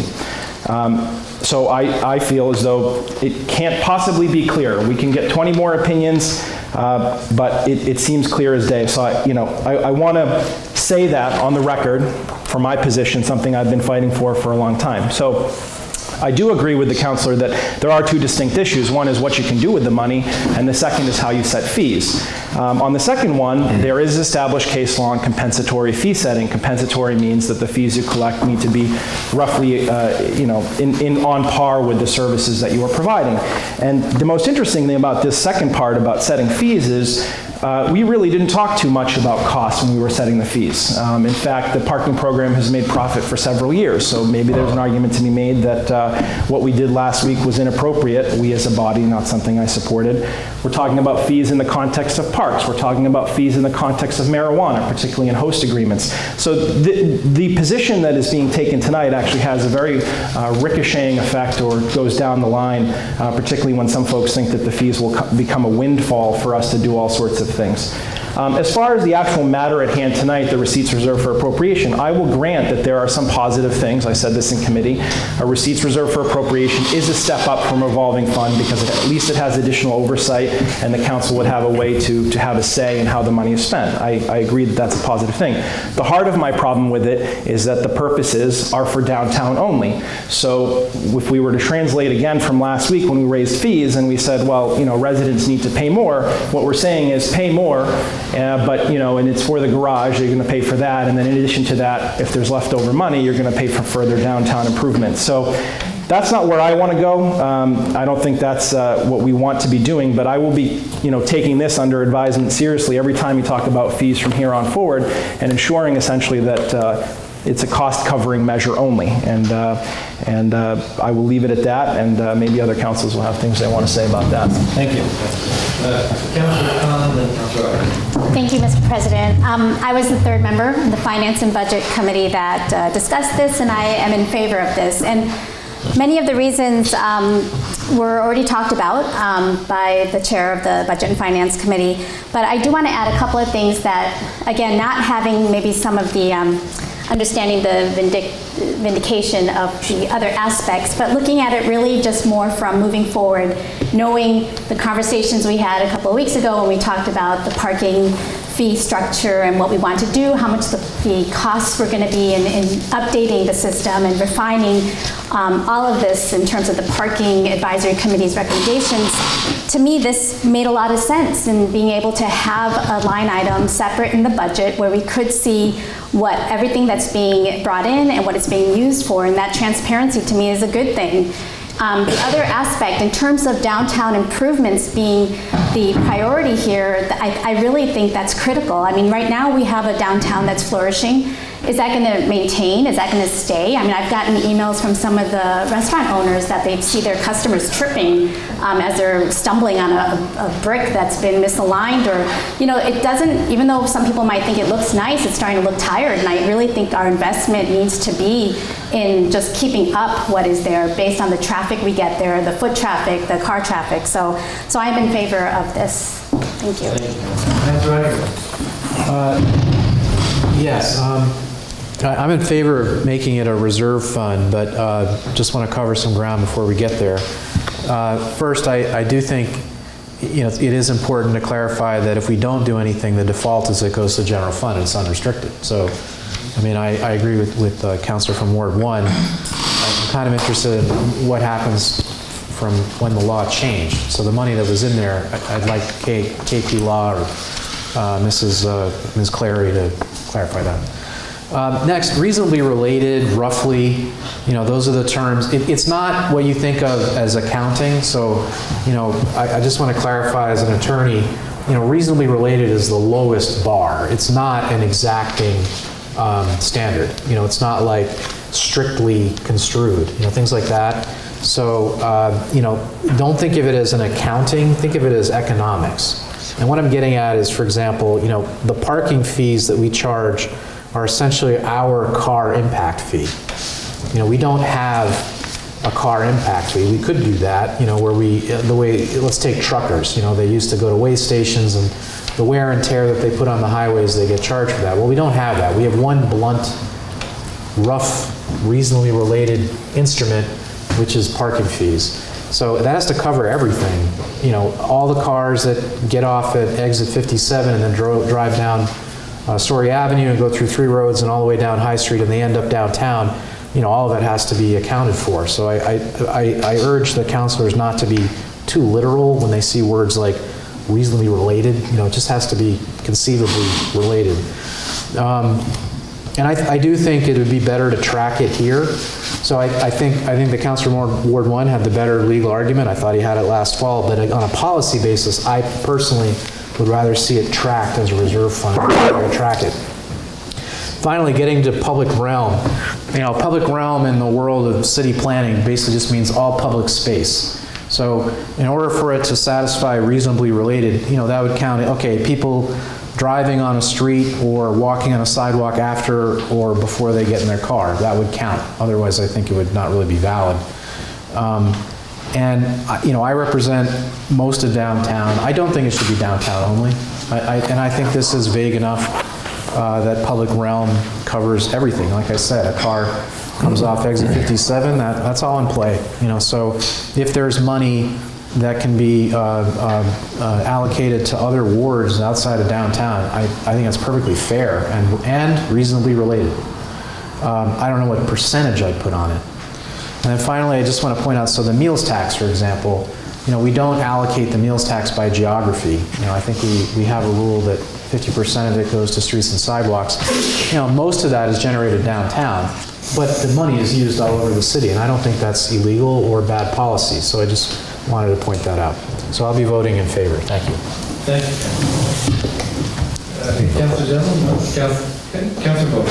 Thank you, Mr. President. I just had a question, perhaps directed either to the Ward 1 councilor or to the Ward 4 councilor. So I heard you say that you made reference to it going to downtown and so on and so forth. I never saw that in here. And in fact, we're changing the name of it from the Downtown Parking Revolving Fund to the Paid Parking Fund. So I don't see any specific reference that this goes to downtown per se. Yeah, there is no specific reference except it's a parking fee, and the only place the parking fee is collected is downtown. Yeah, but we don't. Look, part of this is the economics part of it. All right, if you, I think we have revenue that can be raised that we should be spending downtown, and we should be spending on our roads and sidewalks, and any revenue that we get from parking fees replaces revenue that we would get from taxes. All right, so by spending it downtown, you free up revenue that could be spent elsewhere in the city. I don't, by the way, I also do not disagree with the Ward 2 councilor that we can have a more general understanding of where the money can be spent. As long as it fits into, I like his attempt to get outside of parking and have it say car impact thing, but I think that would pass. Passes my test.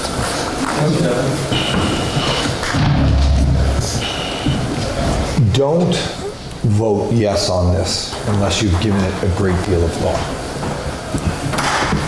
These revolving funds and any fund that reserves money for a specific purpose limits what we can do with it. The Mass Municipal Modernization Act very clearly, its attempt was to give communities more flexibility with scarce monies in the face of not getting a lot of state aid. That was the whole purpose of the Mass Municipal Modernization Act. We're doing, the question was posed by my at-large counselor to my right, that she was afraid that she's been getting complaints from restaurant owners that people are tripping on sidewalks, that we won't be able to keep up the downtown. It's in a fund right now that's reserved for downtown improvements. Up to $1 million is sitting in there, and people are still tripping on sidewalks. What this does, by keeping it in the general fund, is gives us a flexibility that if things are doing well in the downtown and things are well kept at that time, but we have a budgetary crisis in the school system, we can use this money. We couldn't currently use that money for that right now because it's in a downtown paid parking fund. It's meant for downtown improvements. So this allows us to be more flexible with money because it's cyclical, it goes up and down, and sometimes we might get a huge grant from the schools, from the Department of Education to do some repairs of the schools, or the lottery to, that fund to do repairs of the schools, and we need it for downtown. But sometimes we need it for the schools, or we need it for someplace else. We need it for the parks, we need it for the roads out in Ward 6 or the sidewalks out in Ward 6. Phillips Drive is a good example. This gives us that flexibility, and it wouldn't give us a choice to do what we're doing right now if it wasn't meant to give us that flexibility. It's meant to go into the general fund. The idea that we can't track the costs, the expenses, and the revenue is absurd in today's modern age. It's not like someone's handwriting it out there. We have a crack finance director. Ethan, I'm joining the ranks of people saying that about you. We've heard it a million times. You know very well that you can track the revenue that comes in from parking-related fees and the expenses associated therewith. So we're making, I think, a great mistake, especially if you haven't really thought about this. This money sitting in the general fund gives us flexibility. I will say what gives me pause from the language is about the first 7 or 8 things that are identified in the middle paragraph. Funds to be reserved for appropriation for acquisition, installation, maintenance, and operation of parking kiosks and other parking payment enforcement technology, the regulation of parking, salaries of parking, management personnel, improvements to the public realm, and transportation improvements. So schools are definitely not in there. If they are, I have to make a tenuous argument that it's connected to the public realm, which, anybody going to agree with me a year from now when I try to make that? Maybe, maybe not. Depends which way the winds are blowing, I guess. But that's what makes me concerned. The very specific places in here, that's where the money's going. And then we're going to eat around and argue around the edges that what else is in the public realm. And that's going to make it, I think, very difficult to get this money anywhere other than downtown. One other thing. All those cases, don't get confused by them. Those cases happened before the Municipal Modernization Act. The courts step in when they have to interpret either the law or lack of law.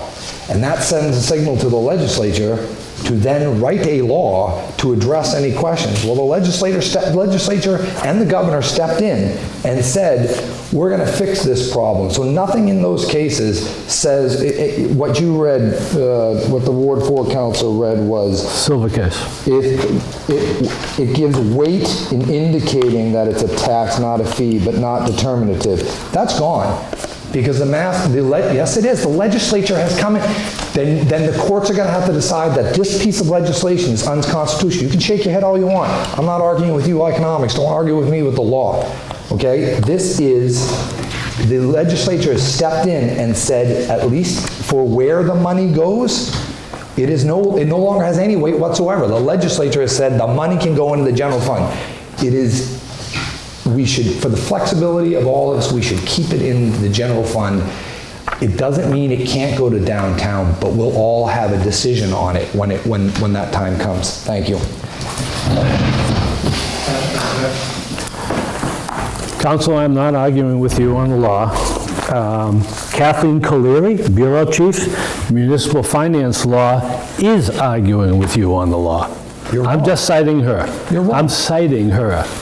And so there was the Ward 1 councilor cited what she wrote in the first 2 paragraphs, accounting for revenue from parking fees, did not cite the 3rd paragraph. And the 3rd paragraph starts, however, fees must be compensatory. Then it cites Silver and Caldwell, as well as reference to Emerson. All right, so you might be right. Some future date, we might be able to do away with Prop 2.5 by having fees conflated with taxes. That law has not happened yet. Let me respond. Hold on. If I could.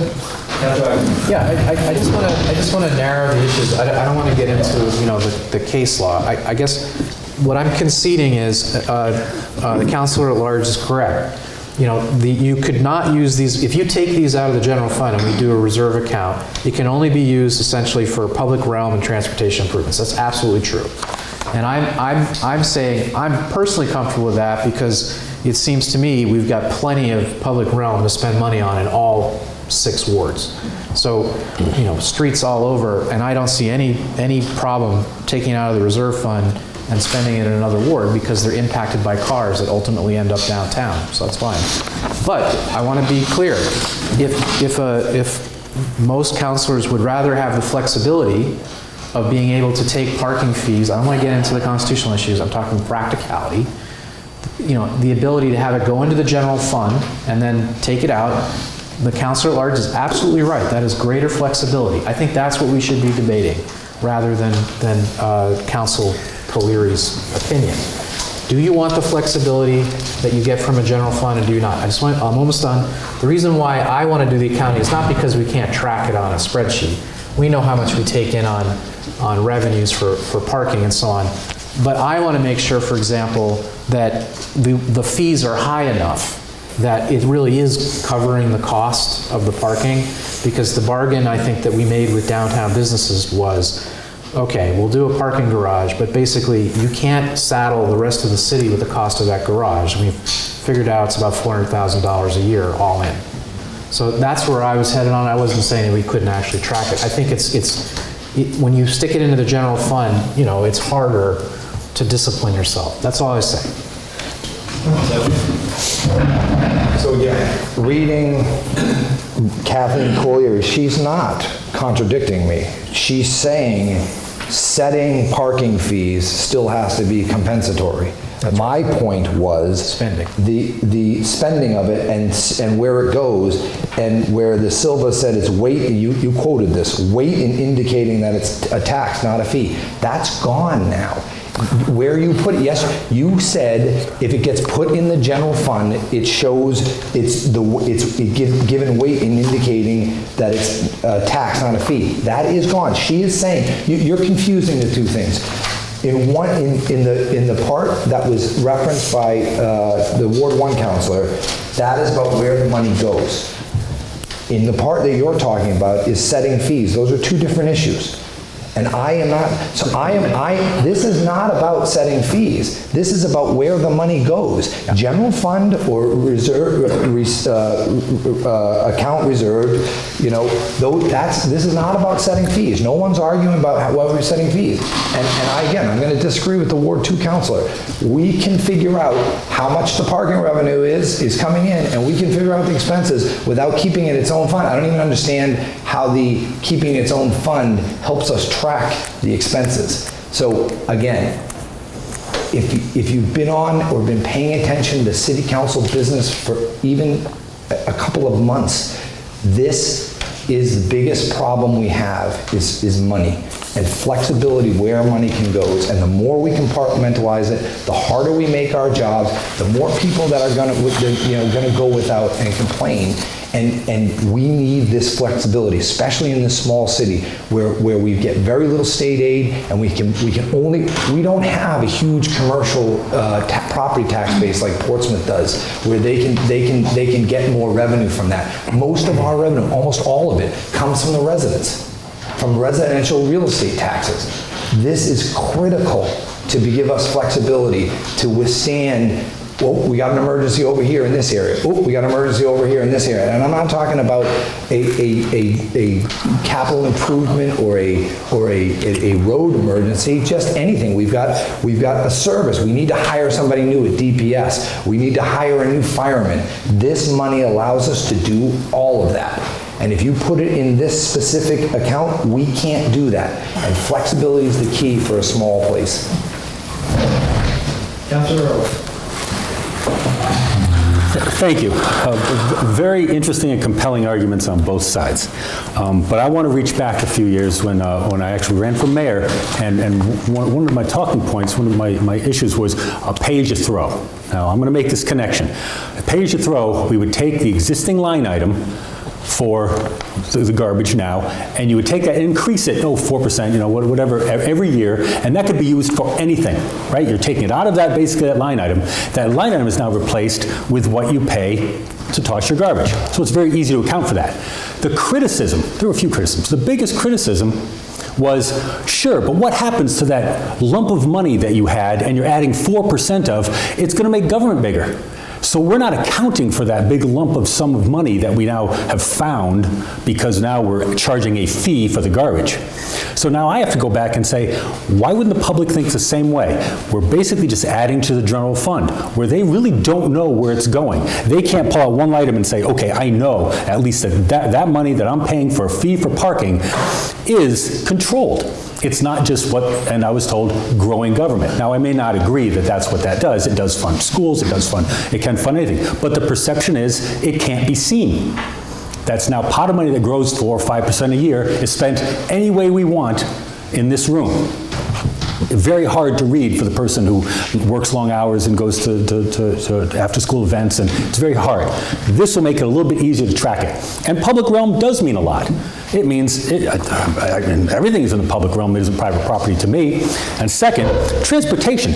I don't think in my lifetime we'll ever get caught up with paving our roads and our sidewalks. So in 20 years, if we want to change this because, oh my gosh, we're just doing so well and we're all lined streets and we have fantastic brick everywhere, I can see that. But until now, until then, I don't see that we're going to get all this work done. So it says transportation improvements. Transportation is any street and sidewalk we have. Further discussion, Councilor Jensen. Sure. So in the old downtown, paid parking revolving fund, the executive branch could spend that money without our approval. With the paid parking fund, do those expenses have to be cleared by us? That's a yes? Yes. Okay. It doesn't say that, and that's really why I'm asking. And when I look at this, I've stood up here before and I've talked about the focus on downtown and the problems that we have in streets and sidewalks in the West End. And I look at this and we talk about acquisition, installation, maintenance, and operation of parking meters and other parking payment. I look at the mayor's thing and it's talking about paying for the garage and such. much. And I like that it says public realm and transportation improvements, but really my worry is 5 years from now when someone says, well, you know, we can pave Myrtle Ave with this money because we can do anything. The general thought is going to be, no, you can't. You know, that money's always been for downtown, and that was the whole theory behind it.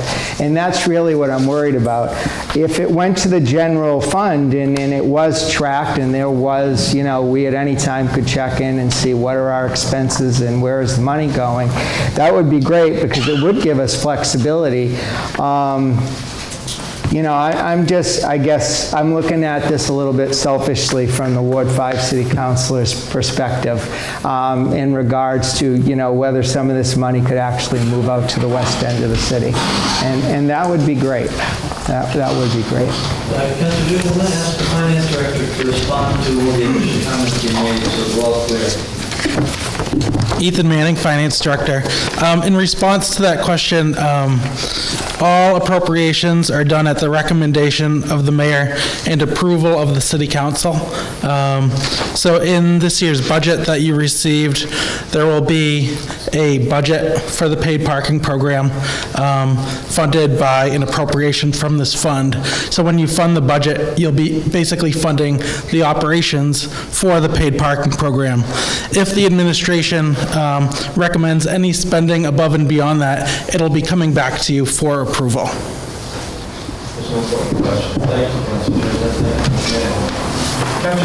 So I rise to support what the Ward 2 councilor said. I think, which is, aside from my other reasons, I'm not convinced, sorry, by what some of you say, but I am convinced by the argument is that we have, there are a lot of expenses that we need to assure that the downtown continues to be vibrant, and so that's why I continue to support that. I want to point something else out to you, though. In your packet, you have a administration for the capital plan for fiscal year 18 is recommending a transfer of $150,000 from the parking fund, all right, you know, out to be used in the capital plan to spend for roads. All right, so you heard the mayor tonight say $375,000 increase. All right, from you know, part of that, $150,000 of that was taken from the what's now the revolving fund for parking. All right, so and this is interesting. All right, this is interesting because there is a directive that at the end of the year, if you have a surplus, since I think it would, correct me, Ethan, if I'm wrong here, because it could revert to the general fund and then become free cash in the following year. All right, and it can be used for any purpose. All right, that the directive has come down that it can be taken out of the parking fund at the end of the year and put to another use. So I think we accomplish what you wanted. We get that flexibility. It's not as flexible, but it's there. If we are running a surplus, we do run the risk that it's not compensatory. Question. Councilor Z.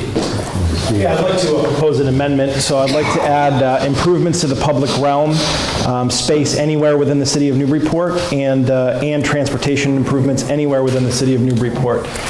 Because to be honest with you, that's a change. What I've heard tonight has been a bit of a change in the interpretation. When I first heard it, it was only for downtown. And I think there's been some pushback, and so now it's all of a sudden we can use it anywhere in Newburyport. I have several streets in my ward that could absolutely benefit greatly from paving. And if we're worried about people tripping, I got plenty of people tripping in Ward 1, so I thought about amending to only say Ward 1, but I figured I might not get the support of my colleagues. So, you know, put your money where your mouth is. If we want to clarify and say anywhere within the city of Newburyport, then let's try that. And, you know, see if we can get some support for that. I second that. You just do it once. So at the end, so and transportation improvements, comma, anywhere in the city of Newburyport. I'd second that. Okay with you? Is that a friendly amendment? Yeah, I just, the grammatically, I didn't want to, I don't want parking meters in Ward 1. We're adding a clause. Okay, so just. We're adding a clause after the words improvement, semicolon, I assume, anywhere in the city of Newburyport. Yeah. You want a semicolon or a comma? I want a comma. I think you're correct grammatically. Yes, you are. I'm not going to comment on it. Councilor Devlin. I'm just confused now. At the end, first of all, there are no more rules around our parking revolving fund because that money since November of 2016 has not been handled correctly. So that's number one. Number two, I'm confused about the 150, in what scenario? Because at the end of the year, this fund reserved for, this paid parking fund, this fund reserved for parking, the money goes to free cash? Can someone explain that to me? I didn't understand. Well, that's the impression he just left at the end of his speech. I'm confused. So why are we pointing it at our finance director? Could do that. Councilors, let me... it was from the Ward 4 councilor. Right, so- He left it out there as if I it... understand that this portion of the debate should be circulated, should be about the amendment. Amendment, yeah. After the general discussion, if you... Is this still in the amendment? Like, is what I'm talking about? You don't have a question, but That's why I asked this before, Councilor Z, because I wanted to ask that question, because the Ward 4 councilor thought he tied it up into a nice bow, but he confused me even more, so... All right, we come back to that, and I promise to give you an opportunity to question that further. I'd like to limit our discussion to the amendment, which the clerk will read. The motion to amend is to add comma anywhere in the city of Newburyport to the paragraph 2 of Order 29, and that's been first and seconded, so it's on the floor. Please, discussion on the amendment first. Is there any further discussion on that? Yeah, well, I would like to address the philosophical question, which is, why it, this goes back to some of the philosophy that we debated last week about what we want for Newburyport. To me, tourism has positives and negatives. There are some positive aspects to it in terms of some of the vibrancy you get, some of the amenities you get by exporting services, and there are some negatives. There's traffic, there's additional expenses you wouldn't otherwise have, and so forth. So you'll have to forgive me if we're going to take on some of the negatives, then some of the positives are that we can generate money to do things that we want to do in this city. And that's the idea here, is that now we're changing the interpretation apparently to encompass the entire city. So yeah, I mean, if the Ward 5 councilor needs a sidewalk, great. If I need one out in Ward 1 in the boonies that doesn't connect to downtown, I want it. I mean, my initial crusade on this was for the schools, because the way I look at it is produce profit from certain things, use it towards priorities. So I'm kind of meeting halfway here by saying, look, fine, if you want to give it for streets and sidewalks, then let's go with it, but it's got to be explicit here so that we don't have to have this argument again when a Ward 1 street comes up for paving out of this downtown paid parking fund, that we're explicit. So again, double down on the interpretation if that's what we're going to go with. Further discussion on the amendment? Hearing none, all those in favor, I'm going to ask the clerk to read the amendment one final time. This is a motion to amend by adding at the end of paragraph 2, Order 29, comma, anywhere in the city of Newburyport. First and second. We're clear about what we're saying in this amendment. All those in favor say aye. Aye. Opposed? No. That's one no. Okay, the amendment Thank you. fails. Now, back to the initial discussion. Councilor Devlin, you are up. I would just ask either the Ward 4 councilor or the finance director to clarify that last statement about we're accomplishing the same thing, because at the end, if there's any money is left over, it can be used as free cash. So the question is, can we take money from a revolving parking fund out and use it for some other purpose, right? That's the question. No, I did not. No, it's not the question. No, what was your, I don't understand. No, that is the question. We received a directive, all right, that all municipalities, yes, you can do that. The reasoning behind that, all right, is that at the end of a fiscal year, all right, the communities can close out revolving funds, so if we choose to so they close out and go to the general fund. In the following year, they would be free cash, correct? Okay. All right, so the reasoning behind the directive was ultimately, since the funds could end up in free cash and appropriated for any purpose in the city, all right, that the directive said, yes, you can sort of not have to go through that hassle, but yeah, at the end of the year, if you have a surplus, you can take it out and transfer it and spend it on another appropriate appropriation. That, right? But believe me, I hear that and kind of boggles my mind, all right? How come that's okay and what you guys are saying is not okay? But I think vagueness helps in this. I think vagueness helps us a lot. I mean, first, what I'm saying is okay. You can keep it in the general fund and spend it on whatever you want. That's very, very, very clear in here. So why I would add another layer of, yes, we could keep it in this fund, but then turn it into free cash at the end when it's very clear. The Municipal Modernization Act allows us to put it in the general fund and spend it on it whatever you want. We have to set it so that it's compensatory to what we are, connected to the paid parking program, but we can spend it on whatever we want. So why would we add this another layer? I don't know. The benefits that some people think you're getting out of this are not worth the lack of flexibility.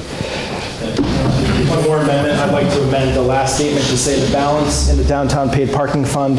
I want to add the unencumbered balance in the downtown paid parking revolving fund shall be transferred to the paid parking fund forthwith. So immediately upon passage, we're going to correct what we haven't been doing correct since November 7, 2016. Is there a second? Second.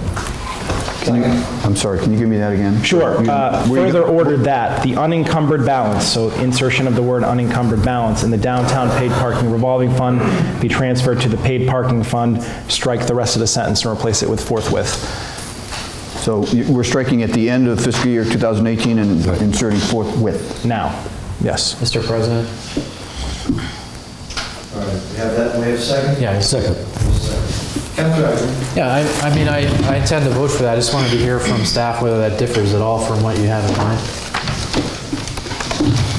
Yeah, my issue with that would be that there would be no budget from which the parking clerk to operate for the rest of the year. Fiscal year? For the rest of the fiscal year, so from now till June 30th. Right. Well, that's why I said unencumbered. Yeah, unencumbered. Are you talking about salaries are not yet encumbered? Is that your opinion? Yeah, but there's nothing to encumber because there's not a budgetary appropriation. It's set up differently as a revolving fund. What do you know what the balance is of the revolving fund today? It was in the report. It's about 1.1 million. Well, that's what it is now. Thank you. Further discussion? All right, then, what's before us is an amendment that the clerk will read. So it's a motion to amend first and second to add the word unencumbered before the word balance. That's after further ordered that, and then at the end of that sentence, which is the last sentence of the order, it now says at the end of fiscal year 2018, that would be stricken and the word forthwith would be inserted. Okay, that's the amendment. Further discussion of that amendment? Hearing none. Well, the balance, define the balance. I mean, we haven't transferred the $150,000, all right, from the parking revolving fund to spend on the capital plan. With the forthwith, I don't think it's necessary or helpful. Further discussion? Thank you. Well, I have a question. Sorry. But is the vote any different? So we'd have to vote to transfer, it's bare majority, right? So either way, it's bare majority. So what difference does it make? Well, let's just do what Councilor Z wants to do.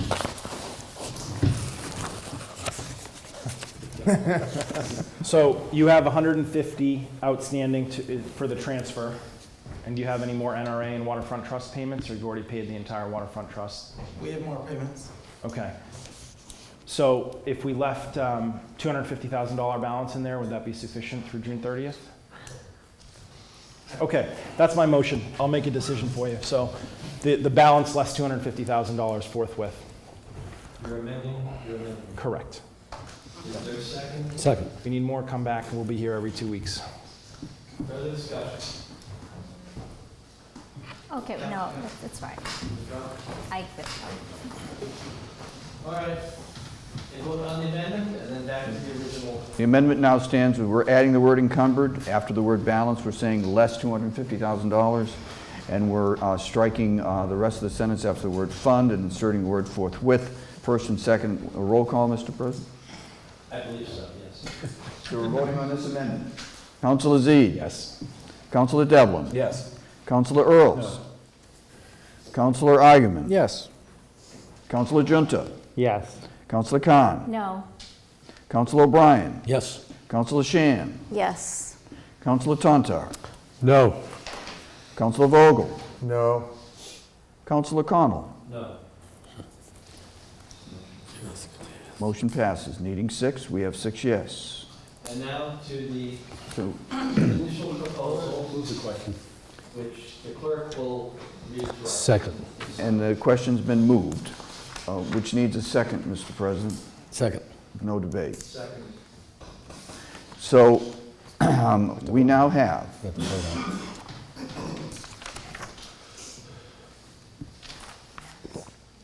the following.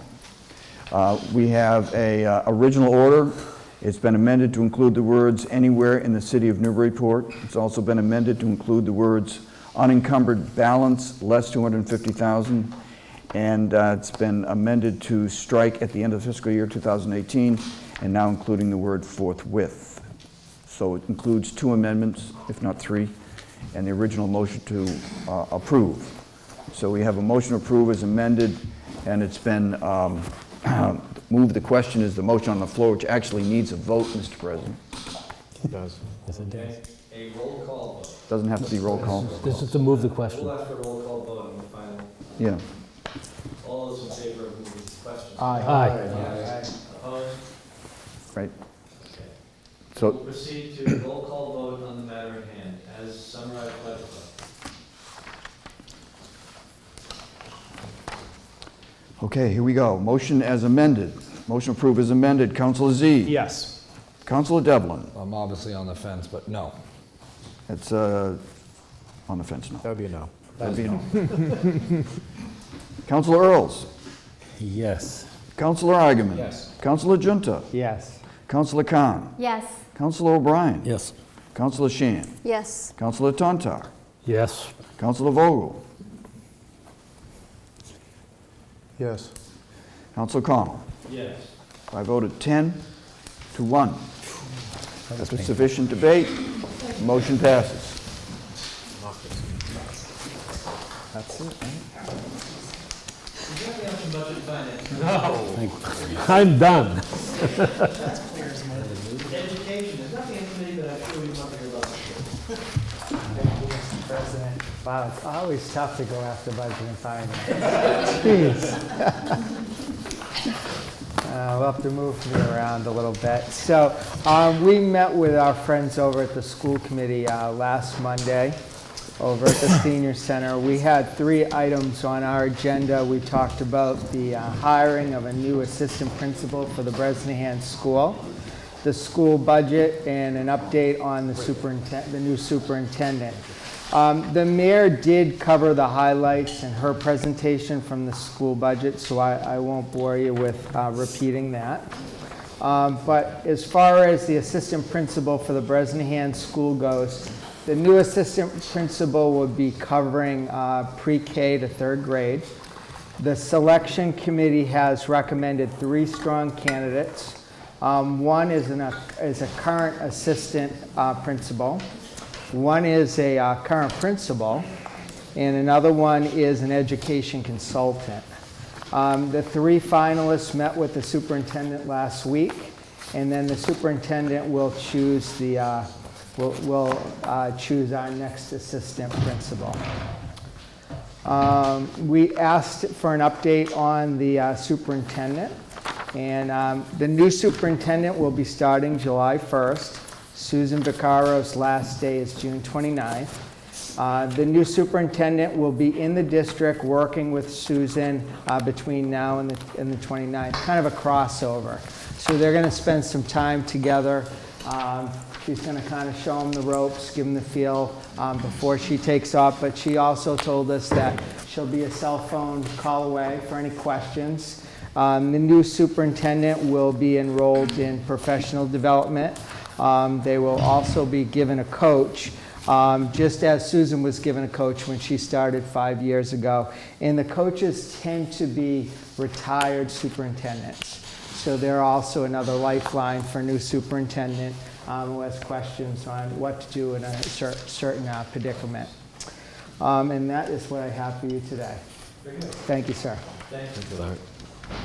There's nothing in general government license and permits.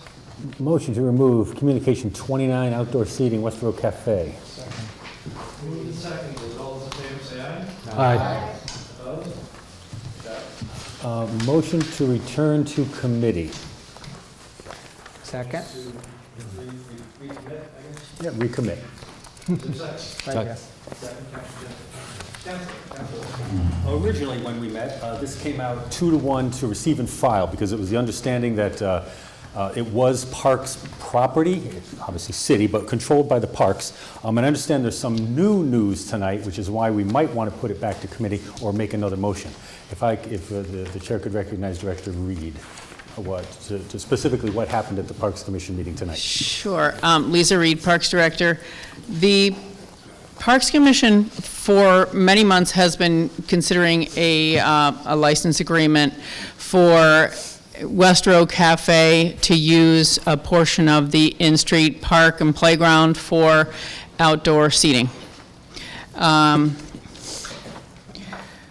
It had not completed that agreement by the time that David Pierre was ready to open his outdoor seating area for the season. So the Parks Commission tonight and the mayor signed a temporary license agreement. It begins today and ends July 14th, 2018. A license fee to be determined. We felt that there was just too much that needed to be discussed with the owner, between the owner and the Parks Commission, as well as within the city in terms of charging fees for use of public property. So that's where we stand. Are there questions of Ms. Reed? Sorry. Thank you. Thank you. Sure. Discussion. Well, I do actually want to ask a question. What is the plan to resolve this by July 14th? Because it'll be here in no time. It's only 2 months away. And I think all of us want to, so is it the city solicitor that needs to finish work? Is it the fee terms that it's a negotiation and that's what needs to be done? Maybe we could start with that, would be helpful. What's the plan?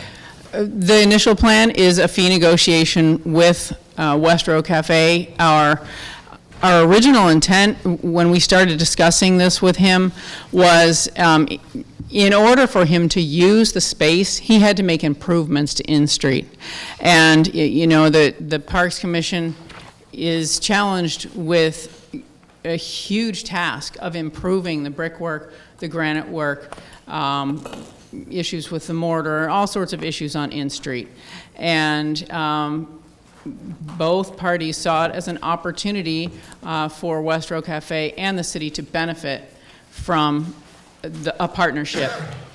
But we felt in order to be responsible about it, we needed to quantify, we needed to put a number on what he was donating and what we were getting, what we were asking. We needed to actually have it in writing. How much was he expected to give over the term of his license? It appears that it will be likely a 1-year renewable license. And that was at the recommendation of Councilor Devlin. But again, we need to do some negotiating with the owner and discussion within the Parks Commission, more research of what other cities and towns are doing. We looked at Boston, we've looked at Portsmouth, Waterfront Trust what are they charging the firehouse currently? I know that they have in the past charged the firehouse for outdoor seating for that restaurant, but we need to find out what their updated figures are. So some discussion with the owner and as well as research.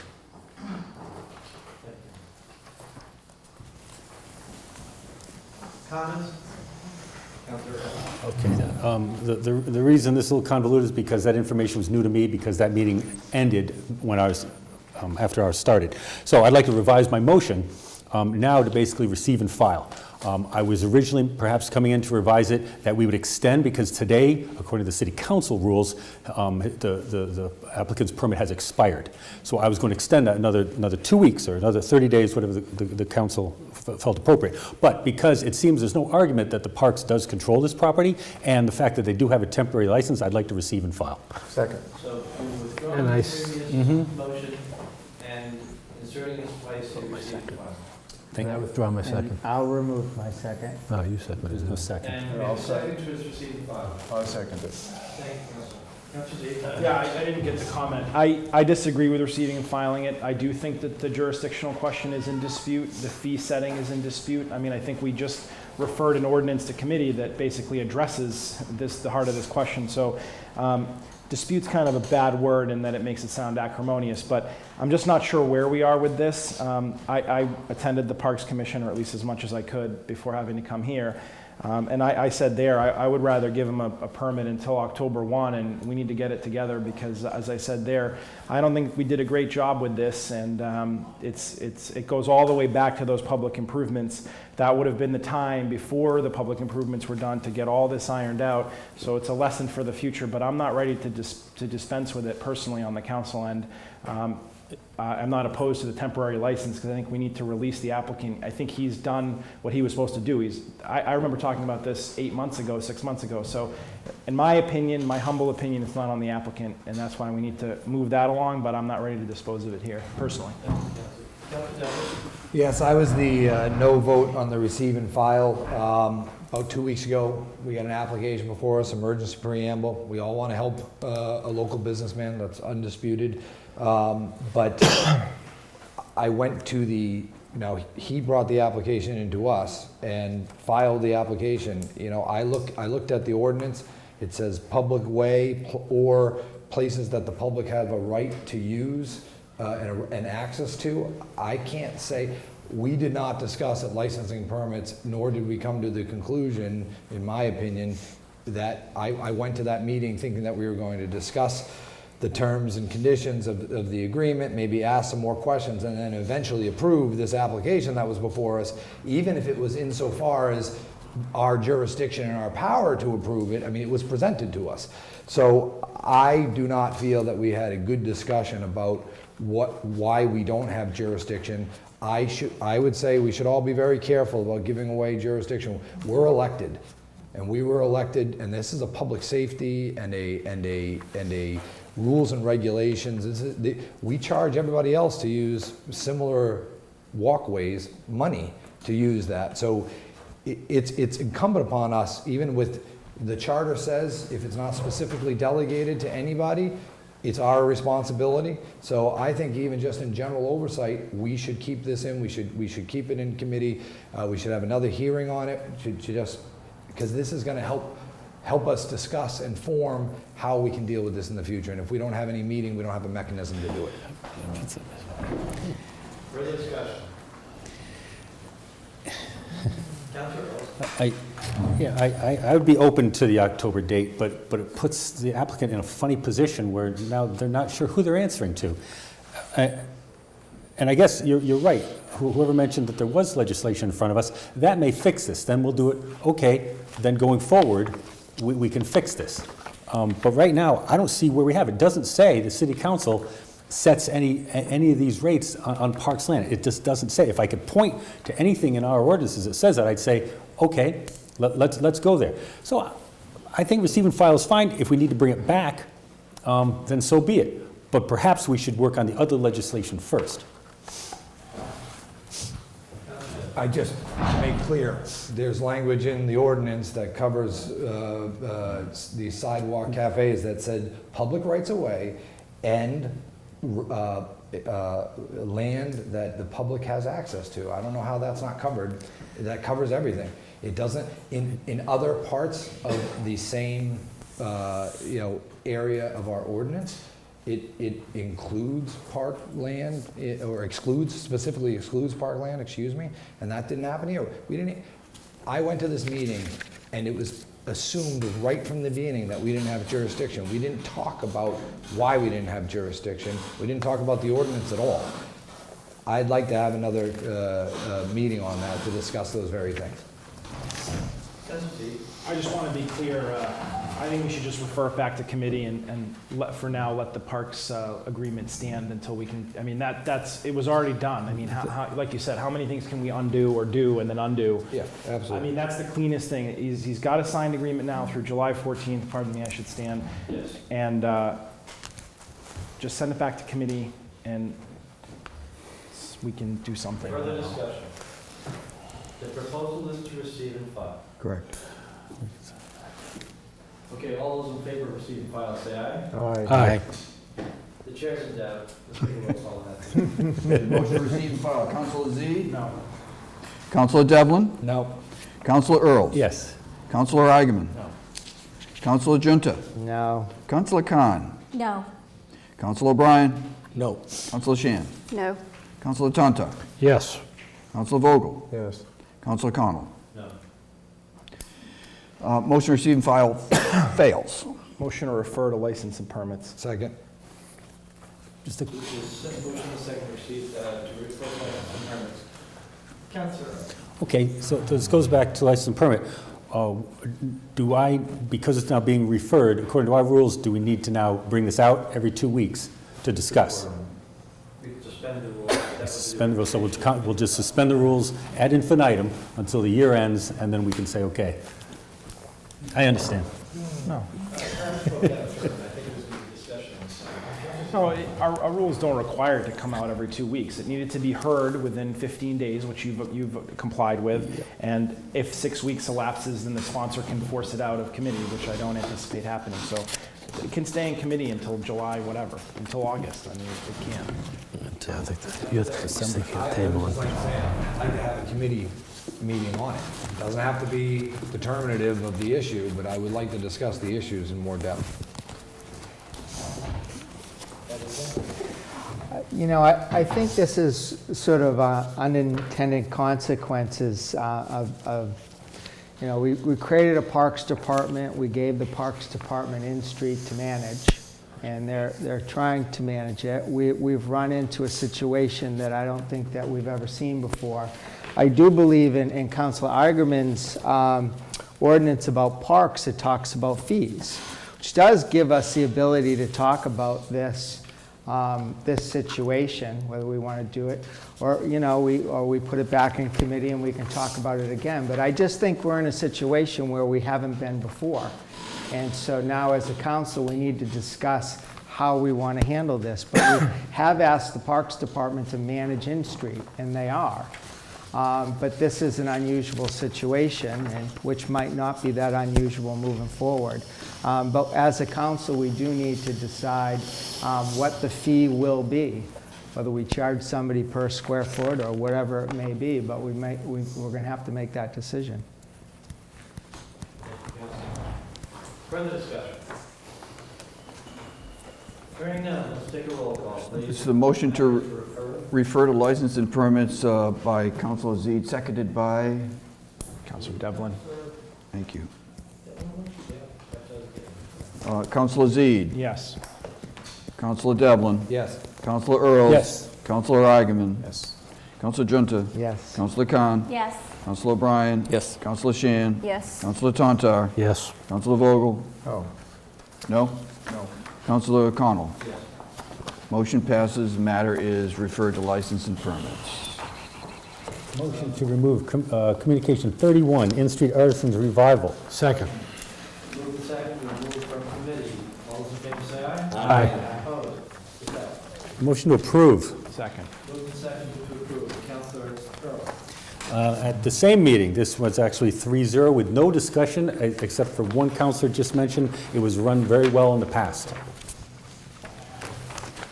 Further discussion, Councilor Rogers? Well, I mean, it's kind of an obvious question. Where is this taking place? Is it taking place on park property? We're right back where we were. How do we have the power to grant this? I think it's on. Actually, the applicant did address that by saying specifically, oh, and I'm paraphrasing, isn't it odd? I used to be where the parks is. I won't be there anymore. I'm going to be on the city land. So it was addressed that, yes, originally, before 2 weeks ago, it would have been on parks land. Additional discussion? Location. Hearing none. All those in favor say aye. Aye. Aye. Opposed? Let's see. Anything else? Motion to remove communication 33. Second. Moved and seconded, remove from committee. Communication number 33. All those in favor say aye. Aye. Opposed? Without? Motion to refer back to committee. Second? Moved and seconded to recommit to committee. Discussion. Councilor Earl. This was another slightly convoluted fact. It is true that there are taxes due on this property. According to our treasurer, they are not delinquent as of June 30th. Our rules say action can be taken. So now I'm putting it back to committee for discussion. Our action could consist of requesting the mayor, requesting the treasurer to send a letter of saying this is in the works. It would not be a demand letter. Demand letter would go out after June 30th. I have a couple concerns about that. Well, no, let's be positive first. In the past, supposedly it has worked, where a check was written soon after a letter like that went out. It was not a demand notice. A letter was simply, you are using a permit. That permit can be revoked by the city council tomorrow, if we chose to, and a check was written for past due taxes. One concern is how many of the businesses are delinquent that we are not addressing. So now we're pinpointing on that one business. I don't know the answer to this. Treasurer's office didn't have it at their fingertips. I didn't want to encumber them with that. I want to put this out to the council. We can request, probably through the city clerk, that the mayor would ask a letter to be written to this effect from the city council, because it does look like we are the permit granting authority. Even though the fire chief does grant renewals, the first one was given by us. So we can revoke it according to our council rules. So I'm just saying go back to committee as a reference point so that we can have a discussion with the council, the pleasure of the council would be. Thank you. Just a question in terms of, I think you said after July 30th is when, or June 30th. How do we right now handle those types of delinquencies? So after that date, is that when letters are sent by the city? So what is the process in handling other delinquencies? Right behind you. I'm going to point to the administration. Good, the treasurer's here. Yes. Hi, Julie Landgeran, City Treasurer and Tax Collector. The system is the same for everybody, regardless of whether you're a business owner or a resident. Everybody has until June 30th of the fiscal year to pay their taxes in full. That doesn't make them delinquent, it just makes them past due. After that point, or after the May 1st, which we've passed now, fourth quarter due date, I can send out demands to everybody that is not paid for the year. And that's where we are now with everyone. Everybody is treated the same. The system is the same for everybody. I don't send out any courtesy letter to any one particular person or business letting them know unless there's an arrangement made with them in advance. This particular instance, there isn't one. This person is not a repeat offender, so to speak. They generally will pay periodically throughout the year and catch up at the end of the fiscal year before the demand goes out. There is a demand fee that's charged, and interest is accruing on anything that's past due, whatever the due date is for each quarter. So the system we do is repetitive every year, and we stay on the same cycle every year so that people are aware of the way we collect taxes is familiar. Right now, we're in the process of waiting for people to trickle through the fourth quarter. By June 15th, generally the demand notices have gone out. And at that point, they have 14 days to pay the demand. If they don't pay the demand, and I think I addressed that in the memo that I had written regarding this question, they have that amount of time to pay it or contact me if they want to set up a payment schedule or if they're having a difficult time paying. I don't know why people don't pay until they've contacted me. Then we would, from there, send out the next set of courtesy letters, which just goes out and lets them know if they remain unpaid after the demand period of time, then they could be advertised in the local newspaper for tax taking, at which point I'll put a lien on the parcel. Thanks. Why don't you stand up there for that? Councilor Gentile. So, and I don't know if it's the same owner, but this same property was delinquent last year. And when this came in front of us, I know that before our meeting, they ran in and made a payment to get caught up. And my concern is that we've seen this 2 years in a row where they have a valuable permit from the city, but yet they're not keeping up with their obligations. So this is 2 years. It could be more, but it's just only 2 that I've seen. So I am concerned about this because it's a process that will continue to repeat itself unless we do something. So let me just say, this parcel has been in tax title in the past with prior owners. So we have gone all the way to almost foreclosing on this parcel and taking it for the city in the past. The fact that they have been delinquent still doesn't warrant us not issuing a permit from my perspective. The treasurer's perspective is a 12-month delinquency, so they would have to be back to last year at this time for me to not sign off on a permit. The permitting process that we fall under those guidelines that come through our office for approval is anything through the building inspector's office for inspectional services and building permits. They have to physically come through our office and get signed off for water, sewer, and property taxes. So this piece, and that was also updated in the municipal modernization bill in 2016, that I can use at my discretion to not sign off on something.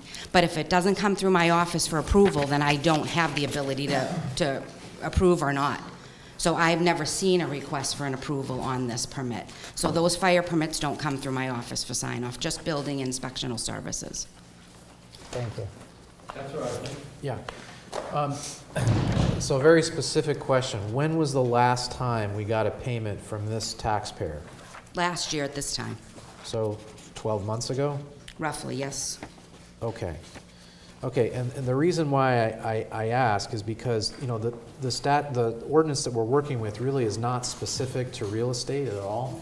It just says, 2 things. First, that annually the treasurer collector must furnish each department, board, commission, and division that issues a license or permit, including renewals, a list of any business, enterprise, or person that has, quote, neglected or refused to pay for not less than 12 months. So do we do that? At the end of the fiscal year, so when we provide the delinquency list to everybody. It's always available upon request, but I provide one at the end of the fiscal year when we're sending demands to whoever's still delinquent at that point. No, but you're using your definition of delinquent. Is that a 12-month period? Because again, the ordinance says every year you're supposed to send a list to all of these other boards saying, hey, these people haven't paid in 12 months. Is that what you do? Right. To me, a 12-month period is if somebody if their taxes are delinquent for 12 months. Not that they haven't made a payment for 12 months, that their taxes are delinquent for 12 months. So from the beginning of the fiscal year to the end of the fiscal year is the 12-month period that we would go by, because they wouldn't be delinquent really so there is a otherwise. difference. So your list is different than what the ordinance says, because the ordinance says neglected or refused to pay. So there are people that you don't list that have not paid in 12 months. Well, the list would only... only... They're not delinquent under your interpretation of the real estate law. Well, because they shouldn't be delinquent after that, as far as I'm concerned. Anybody who's delinquent beyond the fiscal year is already gone through the tax title process. They've already been moved on to the next phase of delinquency, so they're already in tax title pending a foreclosure or us taking the land. Okay, I understand. So I guess what I'm getting at is, so this 9-4 is not something normally, I mean, you have your own system of what you deal with at the end of the fiscal year of notifying people of delinquencies. What I'm trying to point out is that this duty that's placed on you under 9.4 is different. It says every year you have to tell everybody else in the city, okay, who hasn't paid in the last 12 months, the last 365 days. So it may not be the same as what you're doing. I just want to point that out. You may be doing something different than what this says. Right, but then I would be updating that list every month to have a rolling 12-month period. So I have to have a definitive time that I would provide that list. So to me, it would be at the end of the fiscal year when we've got a list of delinquent parcels. No, I'm not questioning that, because it says annually. You only have to send the list once a year. That, I understand that. I'm just saying, in your world, just because someone hasn't paid in 365 days doesn't mean they're delinquent, right? They would be. Well, yeah, it depends. Well, because we have a schedule of when we're tracking delinquencies. So for me, yeah, I guess that's correct, because I would otherwise have a rolling 12-month period all the time. So I could have somebody who didn't pay last year at this time, but they would, to me, wouldn't be delinquent because we're talking about the prior fiscal year. What I'm saying is, under the ordinance, they would be delinquent. That's not Right, delinquent to you. but it's delinquent it's a to me. different list. Yeah, So it's to a me, different this, list. and I do provide two lists. I provide a tax title list of delinquencies who are already beyond Yep. the 12-month period, Yep. and a current delinquent taxpayer list. So Okay. there's two different lists that fall under those categories. Okay, and then Yep. the next thing, which again is not your responsibility, but our responsibility, because we're the department, board, commissioner, division which issues a license, it says we may deny or suspend. So again, you have the authority under the Modernization Act, you can do that. But we're just talking tonight about what we can do, okay, which is based on this second list, not the delinquent tax title list, but the other list. Correct. Okay. Yes. All right, I think probably the way out of this is we need to see the list, because we're not getting them. Nobody, we're not getting them. So these flammables are falling through the cracks. Right, but now you would be looking for the most recent list for this particular parcel to be indicated on. So in my interpretation, that wouldn't have even made the list yet if we were talking about right now. I understand, and what Yep. I'm trying to point out to everyone is that the way you operate is perfectly appropriate for real estate, but under this ordinance that we have, it probably isn't. It's a different 12-month period, a different meaning of delinquency. That's all I'm pointing out. Thank you. Yeah, the party that owns this parcel, when they paid a year ago, did they pay all their fiscal year 17 taxes? Yes. All right, so So they caught up at the end of the fiscal year. they caught up. So they never got to the point of me having to pursue it for additional collection. Got it. Thank you. My very quick question, what is the interest rate on past due balances? 14%. Okay. You can't say it's too low. Well, I mean, to be honest, I'm just trying to assess, are people not paying because they're enjoying the float? No one is enjoying the float at 14%. I mean, they're just not. Right. And And that's simple math. Hopefully we can all agree on that. If it's tax title, it's 16%. Okay. If it's already in tax title. Might be usurious. I think we're talking past each other, though, Counselor, because I think the 14% is not being assessed until they're delinquent for tax title. Is that right? They're No, not running 14% right now. Past due, yeah, due. per annum. Past due is the day after you get the bill and it After your says due due date. this date, you begin accruing 14%. Right. Okay, so that's one hammer, but I think this is a separate hammer. There's the interest hammer, and the other hammer is you don't get your It permit. is. Okay, so pardon me, Mr. President. I'm just trying to decide, is now the time to take action or to wait 45 days? And that's the bottom line, is where this is all going. I mean, I could probably be convinced either way, but 14% tips me towards wait until June 30th. If they're getting killed on 14%, that's their choice. And then on July 1, if they haven't paid, then you can bring out the second hammer and squish them. I mean, I don't know. Just to slowly put words in your mouth, the council can act alone. We can go to the city clerk and say, we have this right because you are behind. I don't want to use the word delinquent, I don't want to use anything else, but you're at least a quarter behind. So we can revoke this permit. So we don't need you, I don't want to put words in your mouth, we need you, of course we need you. But, in this instance, I'm not trying to put you on the spot at all. We can do this as a body. We do it. And from the city clerk, through the city clerk, say, we have this right to revoke this license. Do we want to do this? Or is the 14% good for until June 30th? But they are using a valuable permit. And that's really what's in front of us now, not the 14%, not the fact that delinquent. They have a permit of ours that they're using without paying for. Yeah, I don't know what we're dithering. Again, we don't need to waste Julie's time. I mean, basically, it says 14-day notice. We got to do 14-day notice for hearing. Let's send the notice. Right. I bet we get paid. I'll take that as a motion. I'll withdraw my motion. And I'll second his motion. And the motion from Councilor Eigenmann is? To authorize the clerk to act under 9-5A Apple and give notice of the 14-day notice of the hearing on suspension and revocation. Suspension or revocation. So that's a notice for a hearing before the full council? It would have to be, yeah. Do you want to do that? I don't know if there's time. It's either a special meeting or the next meeting. I guess. You can do the next meeting. You can give more than, it says not earlier than 14 days. We'll give more. You can Or give first meeting in June. Or 14 days. 14 would be on the money. You'd have to stay tonight until midnight to send it. Maybe June. Rich, I'm almost 2 hours. Do you think it? Still got half the committee meeting to go. Yeah, I mean, I'd be happy to stay, but I don't think that solves the problem. Well done. Why don't we send it for notice for our meeting on June 11th? Yes. I'm going to ask the members, we're kind of breaking down here, and I'm thinking to that, I apologize. Raise your hand, I'll recognize you, and let's make sure we're clear about what we're trying to do. Thank you. I would just suggest June 11th. That's our first meeting in June. It's like 3.5, almost 4 weeks away. A little bit of breathing room.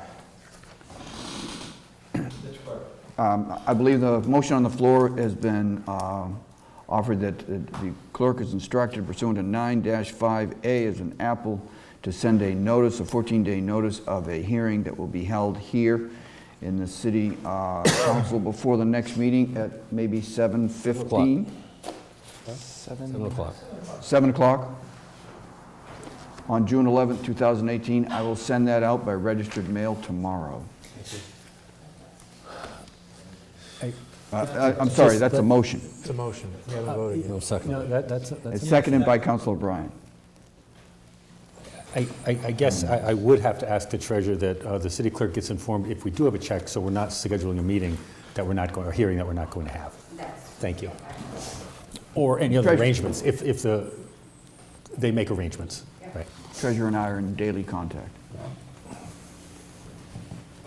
Further discussion? All those in favor of the motion, say aye. Aye. Opposed? Motion to receive and file? I withdrew that. He withdrew Do it. we need to receive and file it now? No, it's all done? All gone.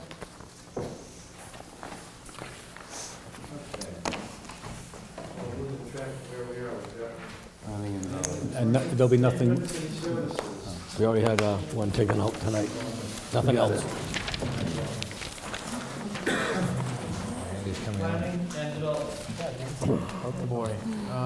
boy. Motion to remove. This one's been cleaned up. That one's good. Appointment 38, Edward Cameron, formerly of 17 Oakland Street. Second. Second, discussion. Hearing none, all those in favor say aye. Aye. Opposed? Is that Motion to approve. Second. moved and seconded? Discussion. I'd like to hear from the applicant. Councilor Eigenmann. Yeah, no, we had a public hearing as required under our new rules. The candidate appeared, and we recommended unanimously 3-zip that we appoint him. You have it. Further discussion. Hearing none. All those in favor say aye. Aye. Opposed? Roll call. Roll call. Need a roll call? Oh, We do. Yeah. Councilor Z? Yes. Councilor Devlin? Yes. Councilor Earls? Yes. Councilor Eigenmann? Yes. Councilor Junta? Councilor Khan? Councilor Bryan? Yes. Councilor Shan? Yes. Councilor Tonto? Councilor Vogel? Yes. Councilor Connell? Yes. You see, there was no doubt. Easy enough to do. What you got? Additional item. Yeah, just one more. Motion to remove a zoning map change, that's ordinance 11 for the Low Street Farm areas. Second. Second. All those in favor of moving this from committee, say aye. Aye. Opposed? That Motion to approve as amended in committee. Second? Motion to approve as amended. Discussion. Yes, so we met on this. The planning director also aided us in changing this, so there should be in your packet a corrected zoning map dated today, May 14th. Essentially, and if those of you who are colorblind, I apologize. The properties that actually front on Low Street have been withdrawn at this time. There was some controversy over whether to downzone them to agricultural use because currently they do have residential uses. Some of the councilors may remember they include the so-called Colby Farm parcels. There's a proposal pending to do some housing development there. That's in Councilor Junta's ward. And then similarly, the so-called Woodman Farm, which is also on Low Street, up behind the old Kmart, former Kmart. That was taken out. And then finally, the Cooper Mason property. Cooper. So as you'll see on the map, what's left? The areas that are proposed to be zoned from industrial, they're currently industrial, to agricultural are sort of the buried wetland and forest. You go down Colby Farm Lane to the old dump, and then there are these parcels that back up onto the former I-95. Not the current I-95, but the former I-95. Okay, so with that, that means, by the way, that you probably have the wrong lots listed in the packet. It looks like Andy Port's amendment of the list of the lots is incorrect. Essentially, what we should be adopting is the map. Because the list of lots, 21 lots, is over-inclusive. We're not going forward on those other lots. Just the map. I'll ask you a question of the sponsor. Is that permissible? Can we act on the basis of a map as imprecise as that is? We do it all the time. I'm not the sponsor. Or maybe the clerk could offer some. That's great. Frankly, Mr. President, the map's probably very specific. It is. And as long as I have the right map, which is dated the 14th, today, and it's color-coded, I guess that would be my first question. Part of it is purple and part of it is not. Is it the black line outlining all? Yes. Yes, it is the black line, and the lot and map and lot numbers are listed here. And it is normal for zoning codes to have both a written text and a map. So, you know, it should be okay. So if I could suggest then it's a motion to approve is amended, and the amendment is striking the listing 1 through 21 and inserting in place thereof the reference to all of the parcels in the map dated 5/14. I'll make that as a motion to amend. I think that's wise. I'll second. So we're working from the map, and then a text can be attached to it based on, because it was based on a. We will update the text. Yeah, just so long as we get a full, proper thing for our second reading, I'll be comfortable with it, so we can get this. Just looking from some of my notes here, I think that we are removing 3 through 11.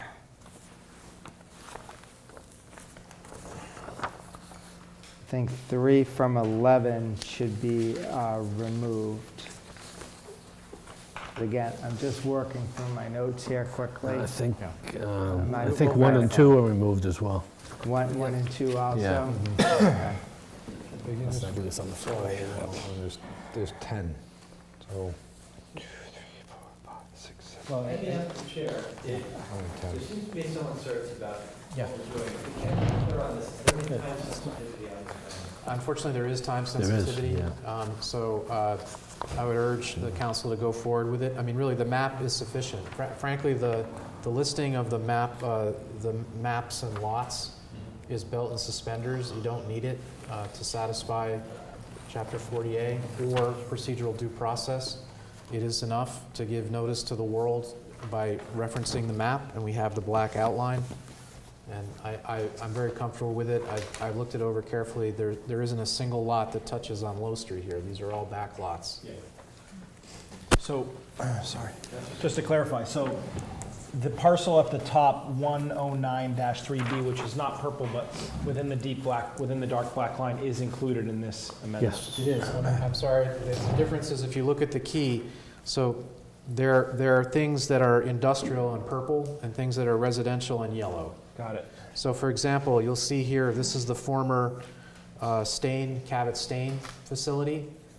That's industrial zoning. It will remain industrial zoning. You see the line that goes around it? Yep. It is not included. So that's the difference between the colors and the line. You can match all the lot numbers on it. Yeah. Further discussion? Yeah, it's in there.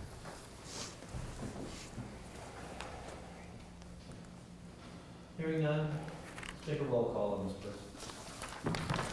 First reading, approve as amended pursuant to map 514, 2018. Councilor Zede? Yes. Councilor Devlin? Yes. Councilor Earls? Yes. Councilor Eigenman? Yes. Councilor Junta? Yes. Councilor Khan? Yes. Councilor O'Brien? Yes. Councilor Shan? Yes. Councilor Tonto? Yes. Councilor Vogel? Yes. Councilor Connell? Yes.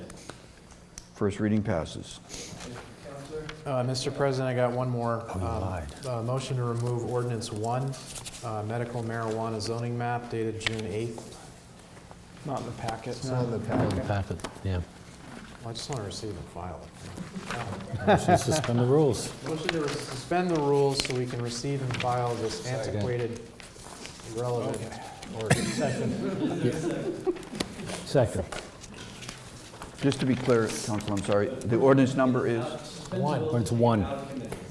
Yeah, suspend the rules, take it out of committee, although it's not in the packet, and receive and file. It's all in one motion. I can do it all in one motion. Yes. So we can get out of here before midnight. Second. Too late, collectively. And is that a second? Yes, second. Yes. Second. Okay, for the benefit of the public, this is moot. We have new ordinances that are going up for hearing in 2 days. Please see you there. Further discussion? All those in favor say aye. Aye. Opposed? Nothing else. I'm Thank done. you. You tap out. Public safety.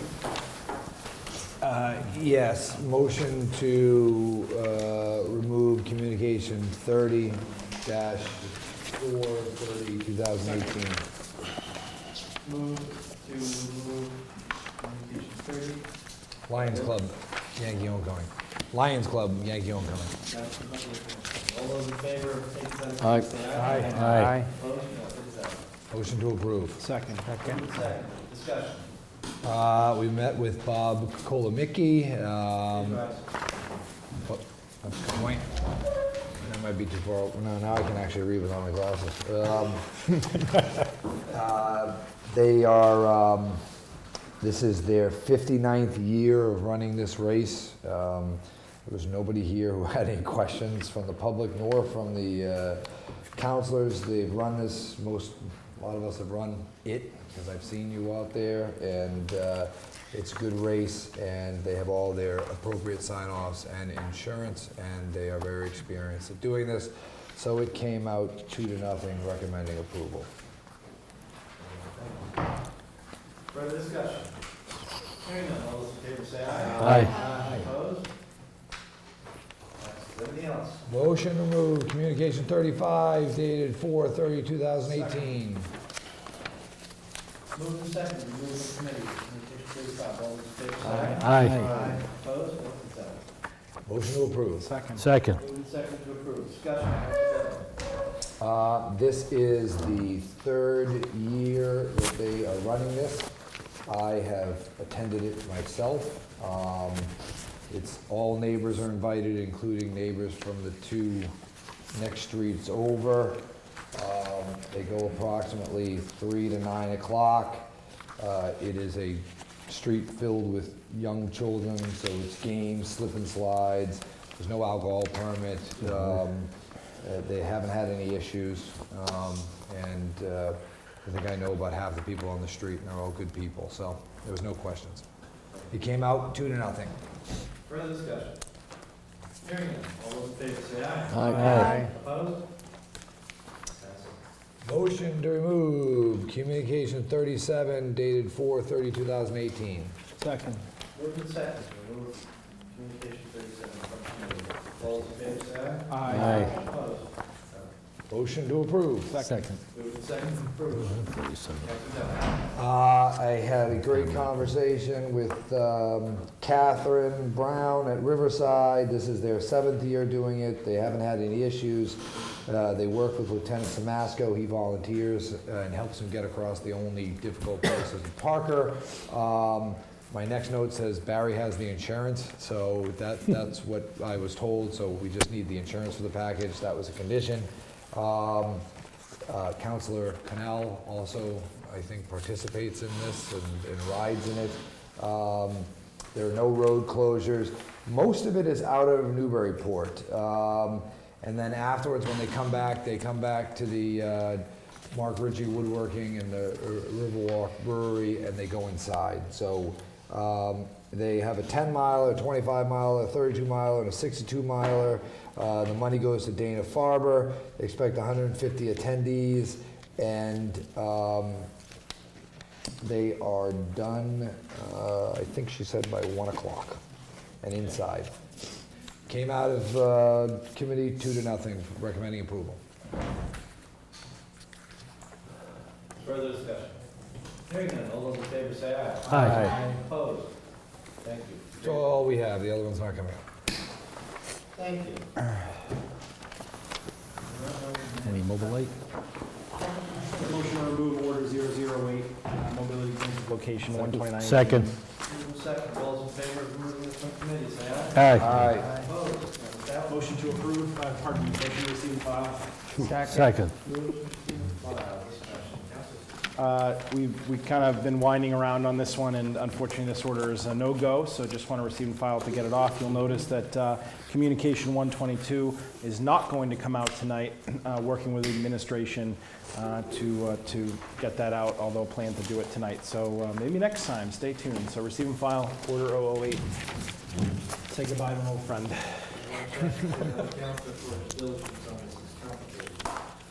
So the question was receive and file. All those in favor say aye. Aye. Opposed? Rules committee. Good of you. Motion to adjourn. One moment. I just want to point out to the members that they received communication in their boxes from the retirement board, which is meeting on the 31st of this month at 9 a.m. October. Council doesn't adjustment for retirees. Considerable interest in this matter, and members are invited to attend.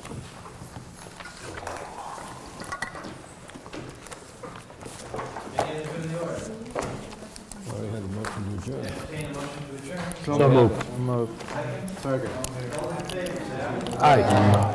Opposed?